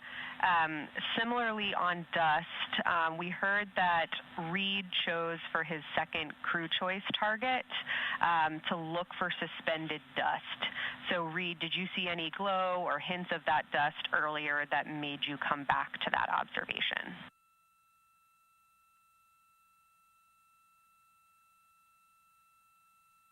Negative. Just really wanted to see some, and I saw none. Understood. Okay, for Christina and Victor, during Earth's set, we heard you say that the Earth was so bright it made the moon look dark. So you all had the Earth in view during the majority of your flyby. Did you notice any time when the brightness of Earth began to change your view of the moon's brightness?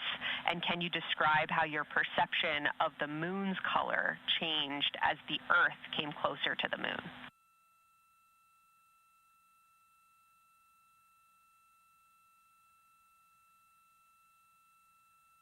Yeah, absolutely. And essentially, as soon as the Earth became in the view, the easy view, where I didn't have to turn my head, when it was in what I'll call my field of view, not my field of regard, when I could just see it looking straight, the moon was already at a point where I was losing subtle albedo differences. I think it's the angle of incidence. The angle, the sun to the moon didn't change much, but we moved to the side, so we were seeing a different angle, and the color was less apparent.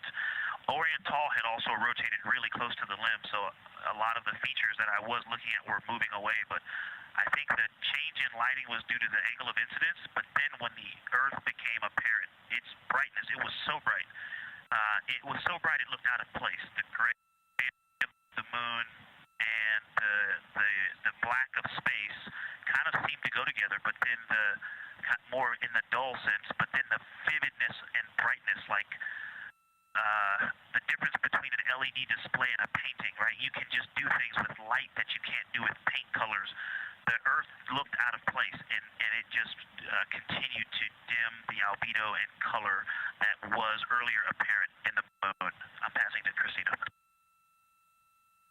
You saw me nodding vigorously back here. That wasn't just my fantastic listening skills. I was nodding to make sure. Oh, we're not on video. This whole time I've been putting on a show. I was nodding, now you know, because I agreed with everything he said. I'll add a couple thoughts that popped into my mind, which was, I think I made the comment that the moon turned into a sponge of light. In my mind, before the Earth came into view, the moon actually was reflecting light, and it was lit up. As soon as the Earth got close enough to be in my field of view to take them both in at the same time, exactly what Victor said, it dulled, it turned into a sponge. It's almost like it went matte, like a matte finish. And for me, so that's brightness and albedo. It also, I would say for me, got like a browner taupe color, like almost an olivey brown, kind of like the boys' pants, not like my pants, but like these pants. And whereas before, I would have said it was more like electric gray in its grayer areas. So for me, it turned more brown, but a very matte brown. I'm going to stop there. There's one more comment I'll make about when it was very close, just in case it's interesting. Absolutely, we take that observation. The only other thing I wanted to add to that is not scientific on lunar observations, but I think that I know myself in particular, but probably we all underestimated the amount of impact of sunlight and Earth glow on cabin windows, on glare on the window structure, window frame, on the heat shield tiles coming across the cabin. That was a pretty large impact, Kelsey. That stuck up to us here on the ground as well, Reed, and we were hearing the struggles that all of those different expected illumination sources provide, but unexpected in the impact that they had. Speaking of things that had an impact on observations, Victor, we heard during your sit rep when you were in the docking window that having that orange Kapton tape in your field of view affected your color observations. That was fascinating and has a lot of impact for future Artemis missions and hardware and impacts on color. So any other comment you want to make on how your ability to perceive color on the surface was influenced or limited by other objects of color in your view? We're interested here in color rather than brightness.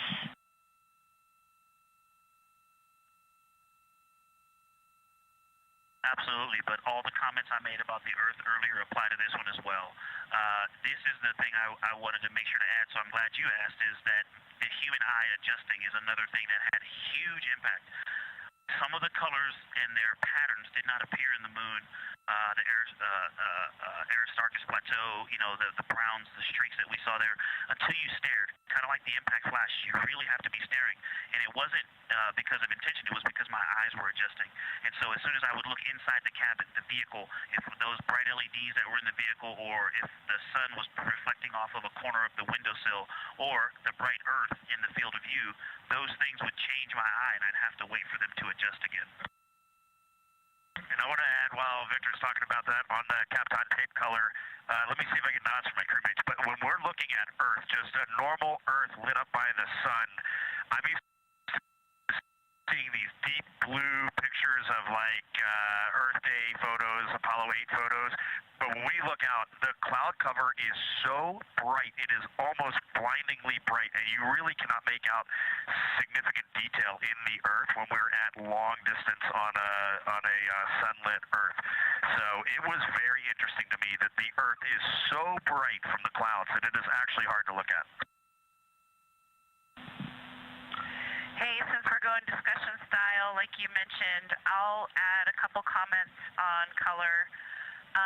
I didn't notice color changing my view, except maybe, like Victor said, I didn't realize it when I looked down at the PCD and back, because I do think there was a time scale there where you saw things a little differently if you just stared for a long time. And sometimes even staring out to the blackness to kind of reset and come back. So I think that is a note. We were very much reliant on PCDs for instruction, but that did cause our eyes to constantly refresh on those colors. I didn't notice necessarily a color difference, but just like a quality of observation, maybe like he was saying, like the details or the contrast. So it might have even been a night vision thing. Yeah, that's all I'll say on that. I did want to mention that when we were getting the really, really high amount of light into the windows, even the shrouded windows from the sun, the reflection on things behind the observer that are in the cabin was really strong on the window. So there's some high albedo things behind our heads, like there's a white bar, the abort sticker on the RHC, some other metal things, like we have some white bungees. I was trying to observe the dark side of the moon during the Earth set, while the Earth was behind it, and I ended up asking Reed to give me some black t-shirts, and we covered all of that stuff so that the reflection was just less in the glass, and it worked so well. It basically made observing for impact flashes possible, whereas it wouldn't have been otherwise. So that's a good tip, and I would even recommend, like maybe as part of your stuff, if you have this in the future, like a black room, a dark room cloth or something to lay behind the observers. Finally, back on the question of moon color change during Earth set, the other thing that happened, which was kind of, I think, just more in the category of like a mirage or something, even though I recognize there's no atmosphere around the moon that would cause the same things as mirages on Earth. There was definitely an effect, like when the Earth actually set, of like when it first touched the moon, it was like your eyes didn't know what to do at that boundary, and it kind of just created a lot of light in that spot. Once it got below that tangent first touch, then it got more normal, and I was able to just see the Earth and see the moon and see their contact. That's all for me. Anybody else on this question?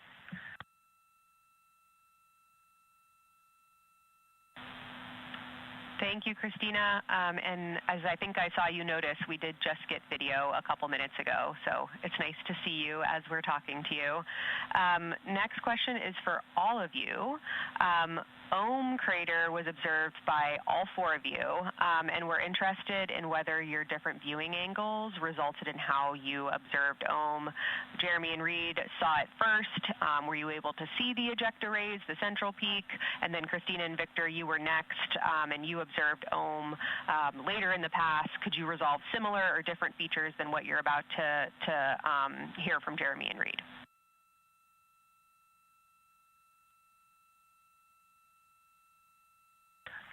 The ejecta blanket for Ohm, I mean, it definitely changed as we went around the moon, but it did not change that much. It was always there. It was always fairly apparent. What is more apparent than the ejecta is the brownish gray, darker area that makes the 12 o'clock to 3 o'clock cut of the pie shape. Like that was always very apparent, and the ejecta rays just made that contrast much more apparent. But overall, Ohm did not change drastically as we went around the moon, unlike Orion, which drastically changed as we went around the moon. And I'll keep going there. And I'm kind of going to read this question, but it was later on in the orbit that I noticed the ray of Ohm, like the primary ray of Ohm that comes out of roughly the 3 o'clock position, was on the mare. And I'm not sure if I was picking that up initially in our first observations, but definitely in the latter. Did you notice that at all? No, the near side mare, yeah. Yeah, Reed says he was noticing that the whole time. That might have been more noticeable to me later on, but that would be the only delta.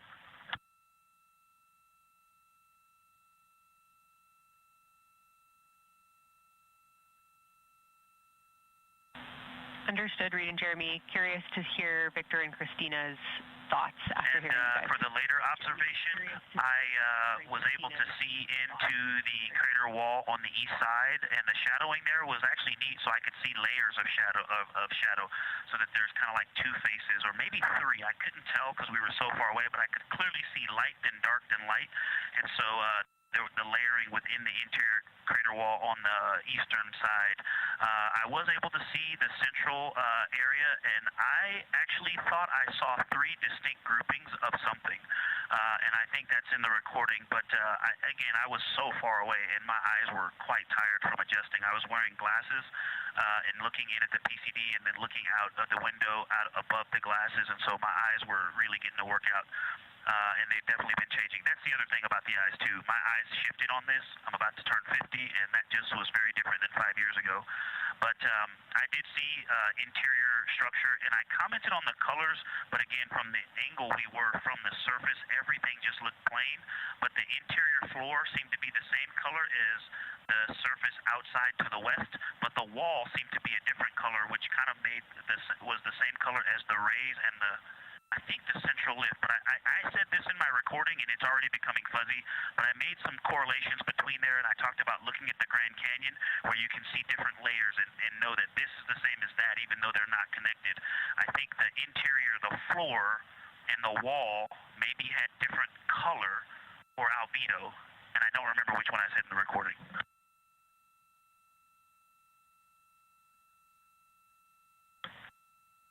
I'll pile on with your question. We just brought up the LTP because I forgot that while I was doing this, because there was no shadows on this whatsoever, I think it was towards the end when it was just in full light and very little relief, I kept losing Ohm itself. And I actually thought that there was a crater northeast of Ohm that is at the center of those kind of starfish rays. There actually looked like there was a very simple and old crater there, and that is what I kind of actually went back and forth between that one and now what I see is true Ohm, and I wish I would have referred back to my PCD at the time. But I think the lesson learned here is without any relief, it is very difficult to sometimes make out craters, especially here where the rays are actually offset from where the crater crater itself is. So you're drawn into a spot, and I am so surprised right now that there's not a little crater where those rays meet, because in my mind, there was, and that was Hey, that reminds me of something else we talked about earlier. When Reed and Jeremy were in the windows, I remember looking out and I said something to you. I think that it doesn't look like purely rays. I did see the continuous feature of that east-west line, that 3 o'clock ray all the way into the near side Mare. There's some interesting something going on there. But at first, it looked to me like just two different, like a contact of two different materials coming together, or two different age materials coming together. And when we got on the far side, the far side view, where I was looking back at it, I mean, the later view, it still looked like, I don't know, it sometimes didn't look like a ray. It just looked like different color material. And really, the point of this is not to talk about the 3 o'clock ray and the 12 o'clock ray. It's to talk about the wedge. The wedge looks to me, if you remember my recording comment about continents, I kind of had the near side Mare continent, the middle from Ohm to Oriental, and then the Hertzsprung continent. Those colors in the wedge look like, and not they look the color of, but also the concrete kind of packedness of what's around Hertzsprung. Those look similar. So that's kind of also playing tricks on my eyes between rays and just different material, not just a ray laying on top of the material. Thanks a lot, Victor and Christina. Wow, we're really looking forward to continuing to dive into this when you guys are back with us on Earth. We want to sign off now to get you guys over to your next activities. Before I do that, I'll just say when you're making those annotations about the impact flashes, any annotations you want to provide about the structures in the corona you saw during the eclipse, we would take those annotations. And that's it for me. It was so wonderful to talk to you over the last 2 days.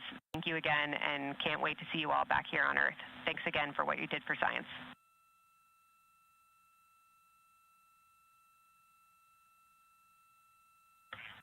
You guys did an extraordinary job of preparing us. We really appreciate you. Can't wait to talk more about this. This was too short.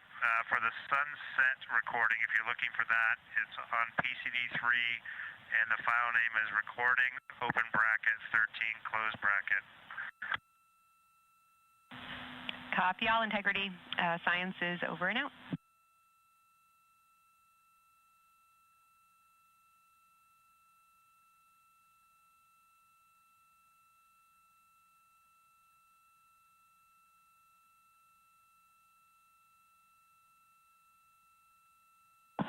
Integrity Houston, we're maneuvering to the lunar obs attitude, and we'll be ready to dial for the PFC as soon as we see you online.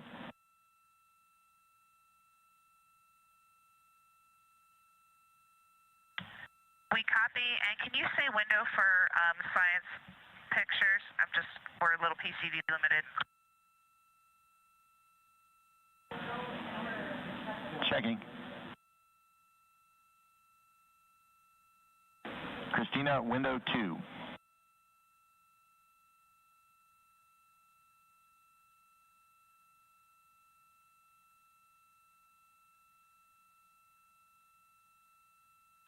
Copy, we see it coming into view. You guys look gorgeous. Why, thank you.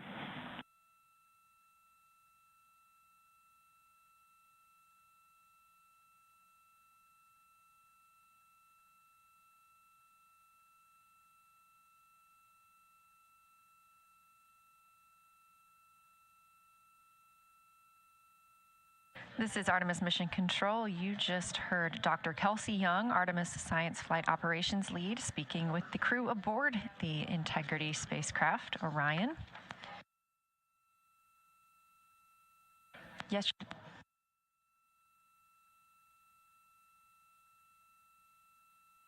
Yesterday was lunar flyby day for the astronauts aboard Orion. They had about 6 hours to observe the moon, and during that time, they took turns taking photos as well as making annotations and making audio recordings that were sent to the science team last night.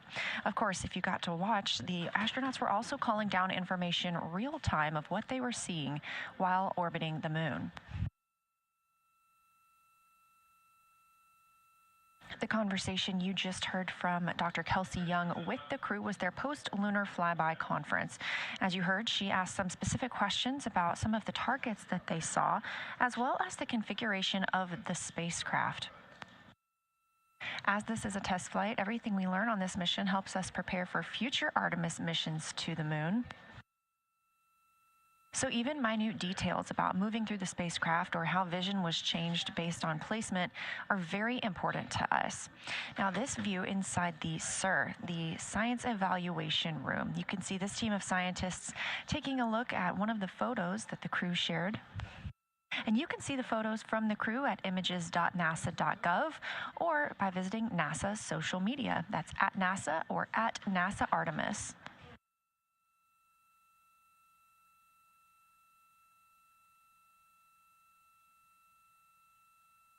During the flyby yesterday, the crew became some of the first humans to see portions of the moon that had never been seen before by human eyes.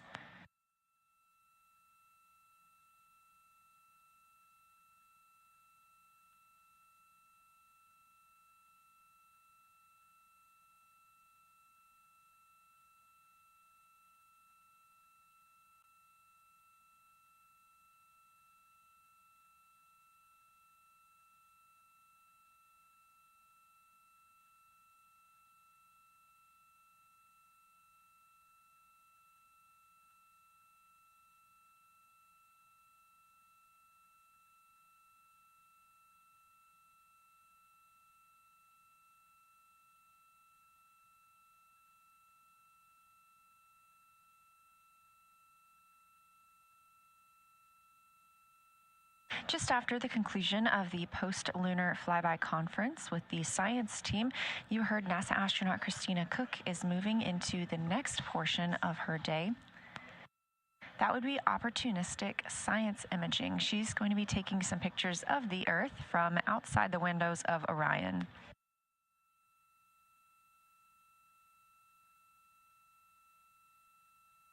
All of the Artemis 2 members will also get a chance to speak with their families today in private family conferences. Additionally, we are targeting the RTC-1 burn this evening. We're looking at about 7:03 p.m. Central Time. The RTC-1 burn stands for Return Trajectory Correction. Our trajectory was determined when we completed the translunar injection burn. So these trajectory correction burns are fine-tuned burns that allow us to just further refine our flight path on the way home.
You're looking at a live view inside the Science Evaluation Room as the team continues to analyze some of the photos that the crew sent down. Again, this is the first crew to fly by the moon in over 50 years. So some of the photos they took will be of areas that had never before been seen by human eyes. This was determined by our launch date, which was April 1st. The crew additionally became the first people to see a solar eclipse from the other side of the moon. We got some live views of that real time as well. It was pretty incredible to see the corona of the sun coming around the side of the moon.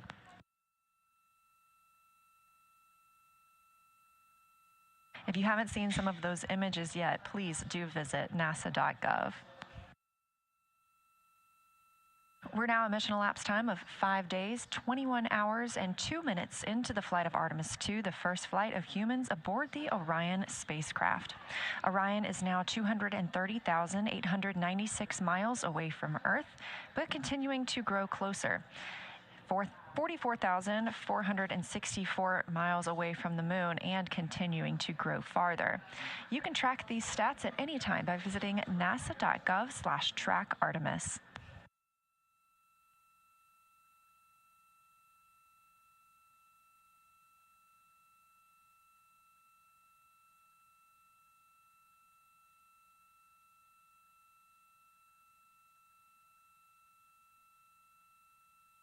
Earlier today, Orion exited the sphere of influence from the moon this morning.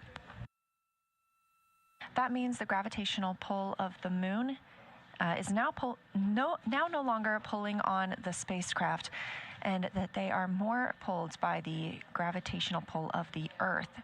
Again, we're targeting splashdown in about 3 days, 4 hours, and 14 minutes in the Pacific Ocean. Our coverage remains live 24/7, all the way until... The moon gets small quick when you're leaving it. Wow. Moon and Earth are just about the same size. We saw the Earth for a minute. Now Christina's looking at the moon. Pretty awesome. We copy. Thanks for the report.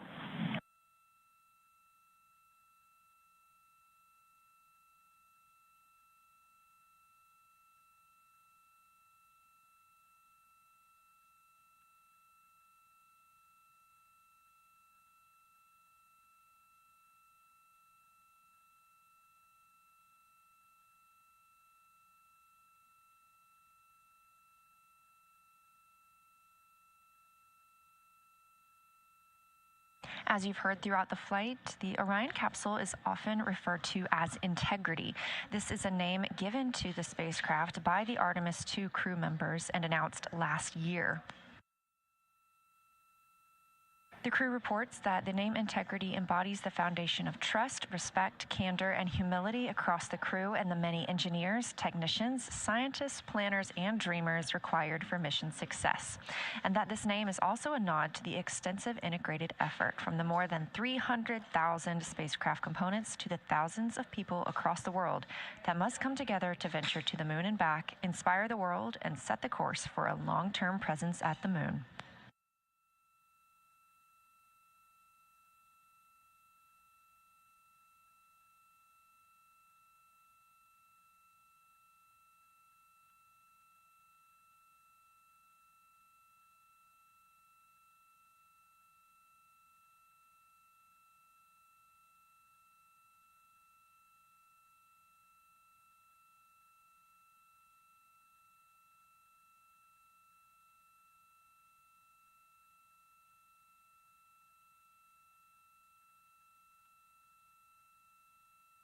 You're now looking at a live view outside the Orion spacecraft, solar array wing positioned to look at the spacecraft itself.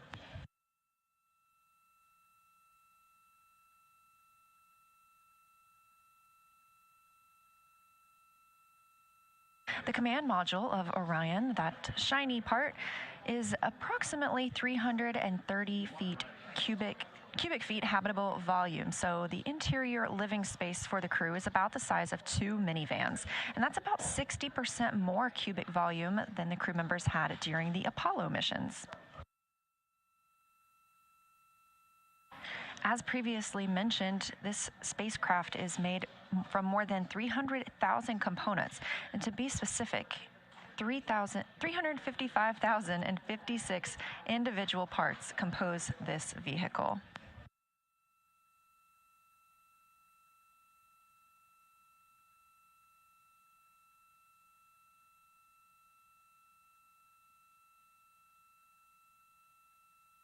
This a live view inside the Artemis mission control room, where the team continues monitoring all systems aboard the spacecraft, making sure we are set for mission success. This room is also staffed and monitored 24/7. This helps us ensure the spacecraft is safe as well as our astronauts. And just down the hall, we have the International Space Station Flight Control Room, another flight control room staffed 24/7 to maintain all systems and safety for the crew living and working aboard our orbiting laboratory.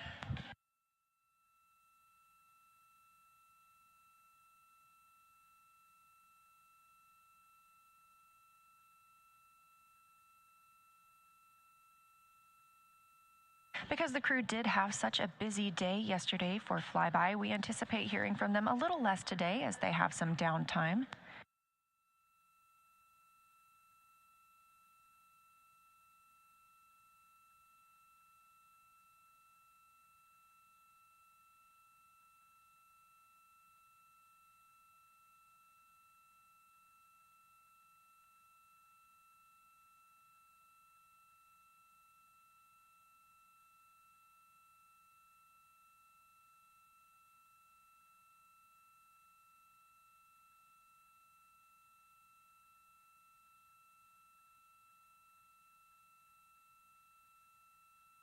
Even though they are potentially in an off day, each astronaut dedicates 30 minutes every day to exercise. When in a microgravity environment, the astronauts could experience bone and muscle loss if not continuously exercising. So Orion is equipped with a flywheel, which is a small device. It's been installed directly below the side hatch. The flywheel is a simple cable-based device, and it can be used for both aerobic and resistance workouts, and we've seen some of those from inside the spacecraft. We've also been able to see some of the movement that happens outside the spacecraft when the crew is working out.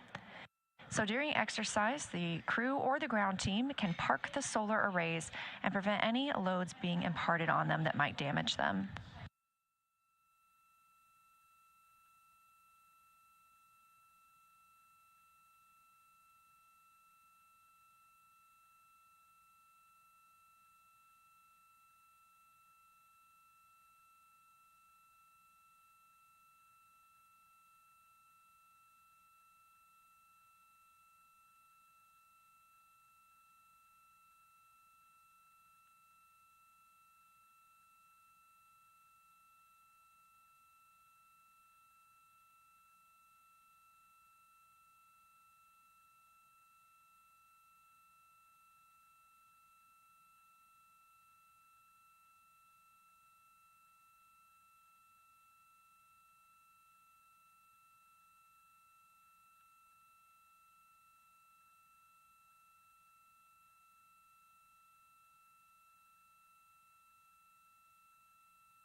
Again, we're live here in the Artemis Flight Control Room. 5 days, 21 hours, and 15 minutes into the Artemis 2 mission. This is the flight day 7.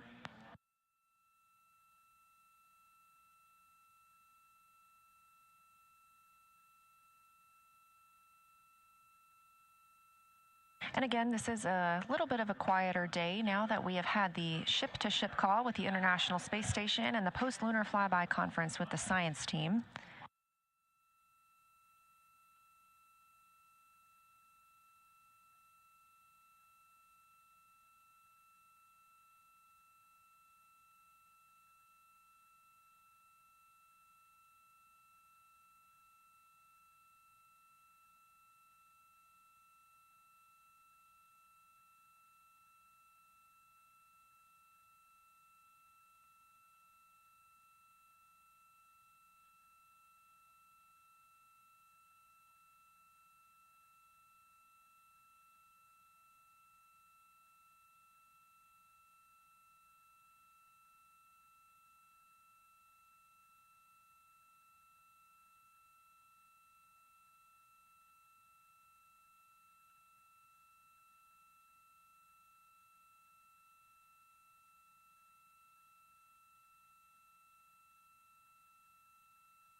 Integrity Houston, we're maneuvering back to bias tail to sun. Also, we're preparing to clean up your onboard burn plans, and at DPC, we forgot to ask you for AGA numbers. Could you please give us those?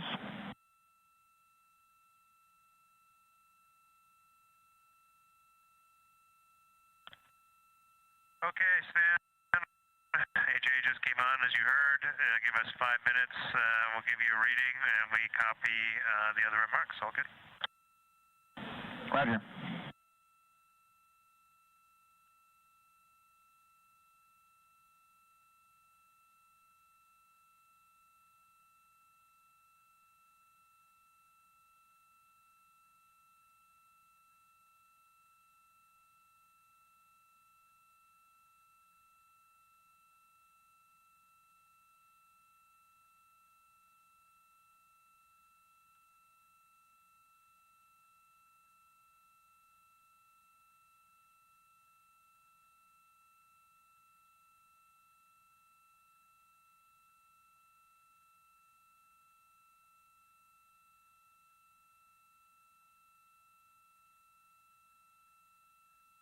The voice you hear communicating with the astronauts today from Artemis Mission Control is NASA astronaut Stan Love. He's the Capcom for today.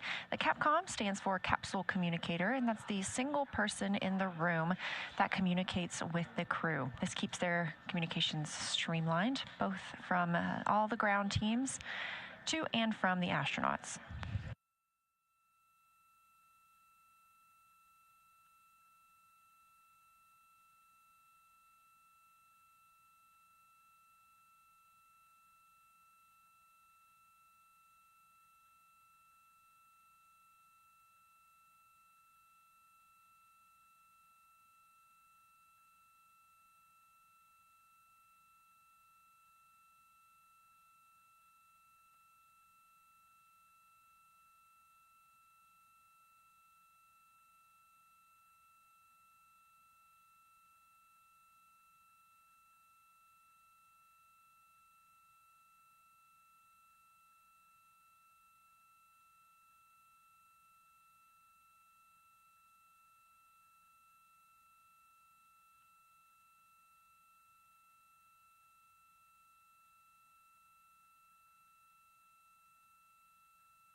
And Houston, integrity for opportunistic science imaging note.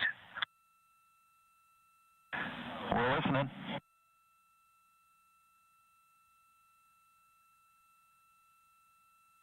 Yeah, just wanted to mention that towards the end of of that opportunity. I'm not sure if it was after the maneuver started or just before it started, but the sun was out the window that I was observing on, and I went to go look for the moon to take more pictures of it after kind of pulling my vision away to look at the lunar targeting package. And when I put the camera back out, I ended up pointing it directly at the sun for a second. So just a reminder that if something's gonna change to where the sun is now in the view that people are looking out at the camera, just give us a heads up.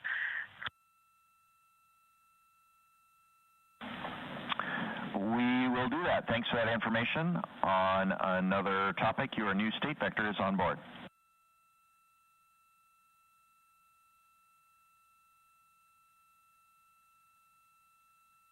Awesome, thanks. And I'll be ready for my PFC in a couple minutes. Do I need to tell you all which PCD I'll be on?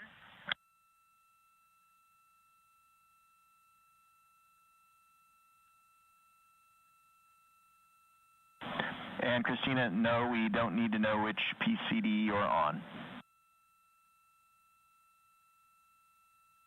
We'll just dial your account. Copy, I'll be signing in shortly. Appreciate it.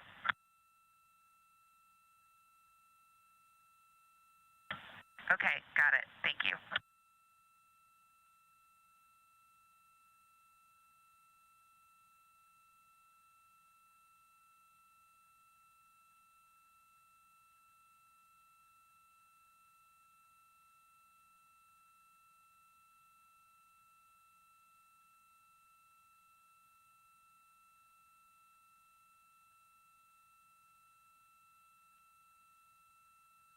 As you heard, that communication's coming from Orion and NASA astronaut Christina Cook, mission specialist. She had an opportunity to do some opportunistic science when the spacecraft's attitude was pointed to allow her to see Earth and the Moon at separate times.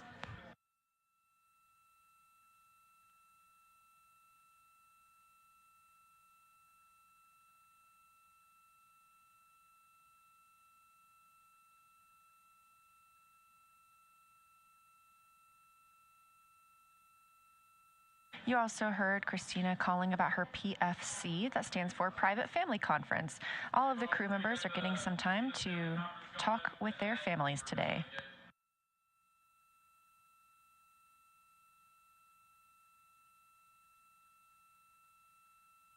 Meanwhile, NASA astronaut Victor Glover is scheduled to conduct some aerobic exercise on the flywheel. Teams here are sending commands to park the solar arrays in safe harbor. That prevents any loads being imparted on them while the crew is exercising.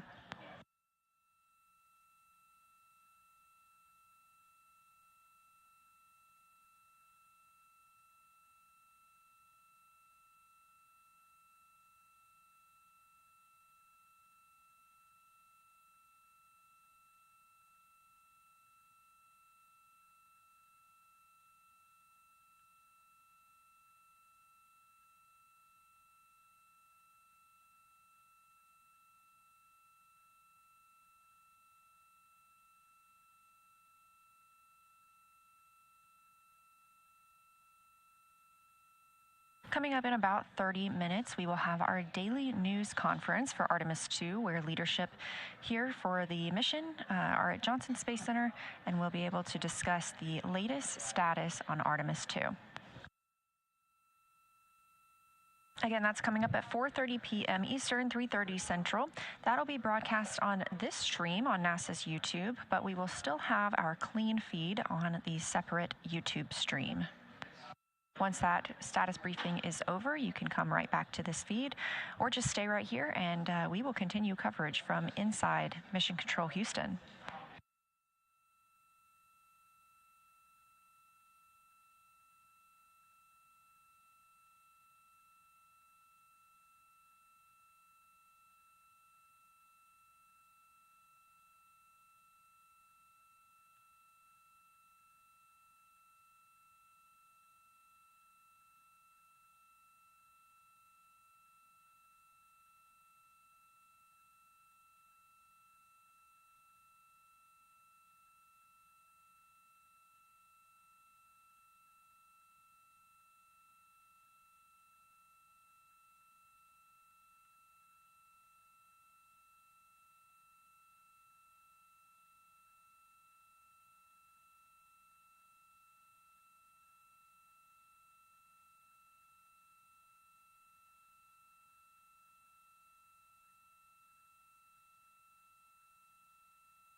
confirm we are go for secondary purge line dumps. We are go for those dumps.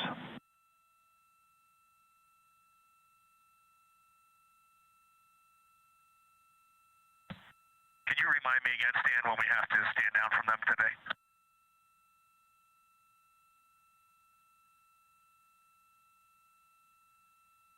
Checking.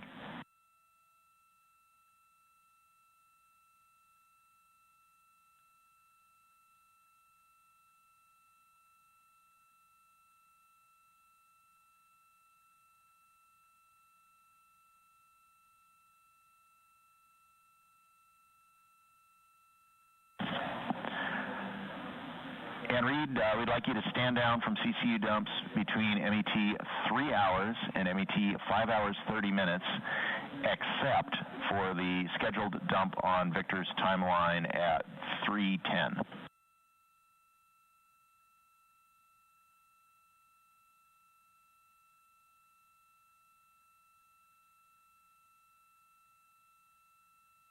Okay, we copy, Stan. I'm in the process of setting up the recorded exercise. I would appreciate a call up with a 2-minute warning to stand down from exercise. It's on our to-do list, Victor. Don't worry.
Live here in Artemis Mission Control at Johnson Space Center in Houston, Texas. This is a visualization on your screen, and you can access this anytime on your own device by visiting nasa.gov/track-Artemis. This is called ARROW, the Artemis Real-Time Orbit website.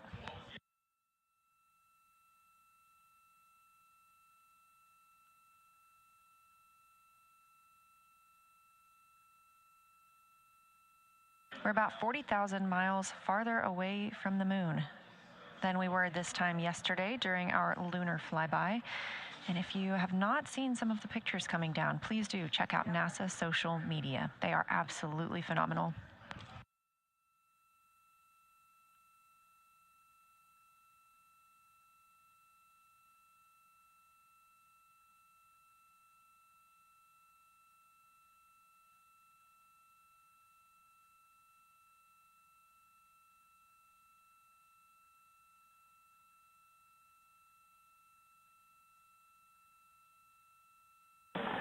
Integrity Houston, Orbit 1 team is stepping off headset for a few minutes to take our team photo. We'll be back with you shortly. Sure.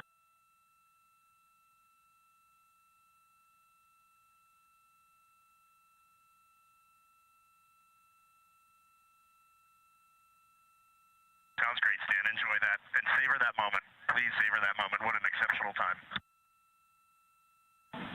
Will do, sir. Those communications coming from Capcom and NASA astronaut Stan Love to the crew aboard Orion. The Orbit 1 team is monitoring the consoles here at Mission Control Houston, led currently by NASA Flight Director Jeff Radigan. The team's going to take a brief team photo.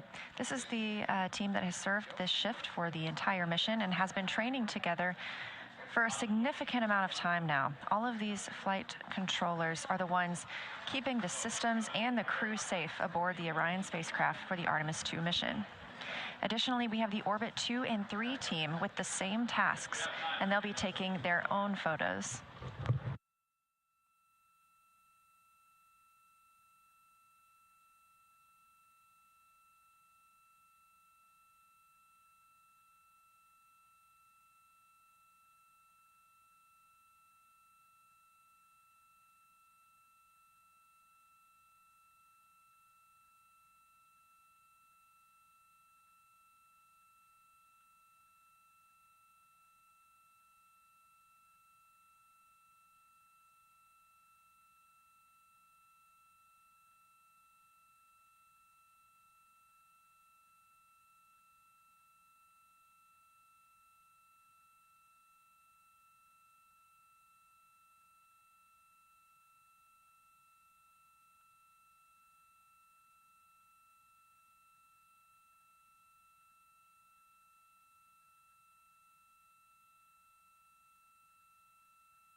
This is Artemis Mission Control continuing to monitor the flight of Orion.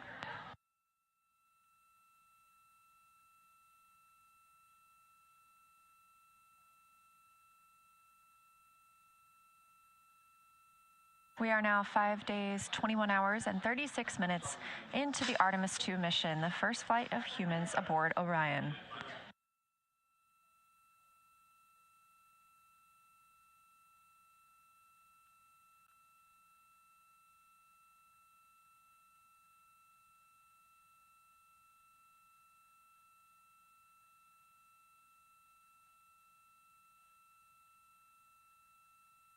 The Orbit 1 team is currently on console here in Artemis Mission Control and just took a group photo. We are on flight day 7 of this 10-day mission, with Orion targeted to splash down about 3 days, 3 hours, and 40 minutes from now.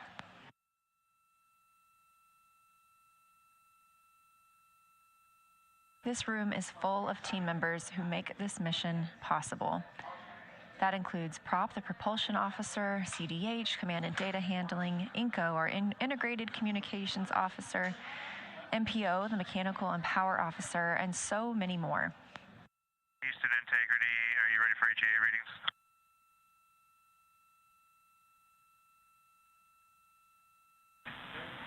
Yes, Jeremy, we're ready to take those AGA readings. And Houston, there's no rush if you're still taking the photo. Just going to give you AGA readings whenever you want them.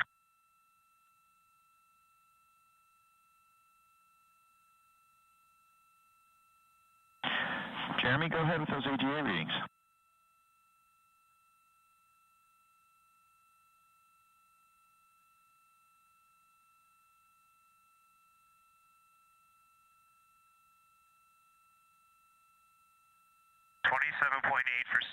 For O2, and CO2 is 1.5.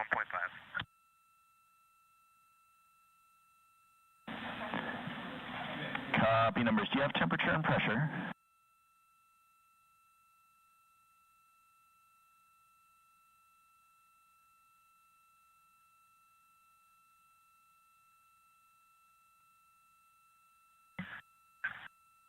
.4 for pressure and 77.3 for temperature. Copy all. Thank you, sir.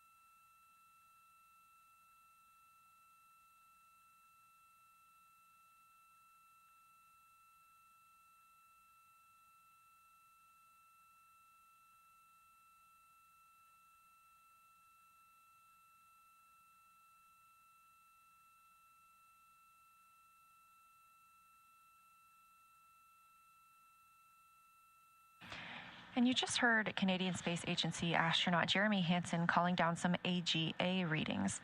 The AGA is the Anomaly Gas Analyzer, and this is powered on before exercise. It takes about 5 minutes before they can give readings, and they want those readings once they start exercise and afterward.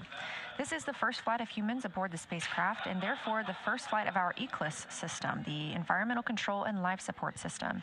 So these readings help the team on the ground understand what gases are in the cabin, as well as temperature. You just heard it's about 77 degrees Fahrenheit aboard Orion.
Integrity Houston for burn conference and targeting.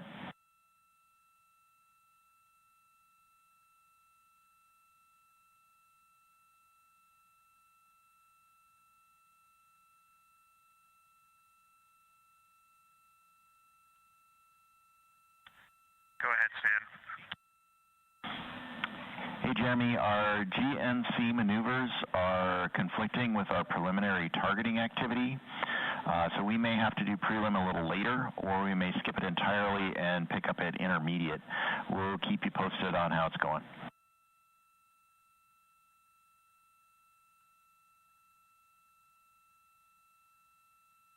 Okay, copy that. And then when, just cue me up on when the latest trajectory information is on board for targeting. Do we have the latest burn plan on board? Jeremy, we do not have the latest on board yet. That's one of the things that we're trying to catch up with. So the burn conference scheduled before preliminary targeting is definitely canceled. Again, we'll call you when we have updates.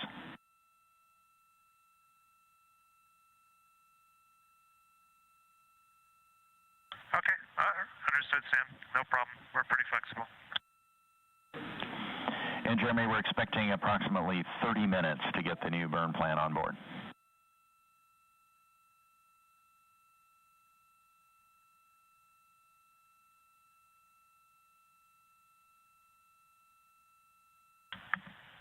Okay, understood, Sam.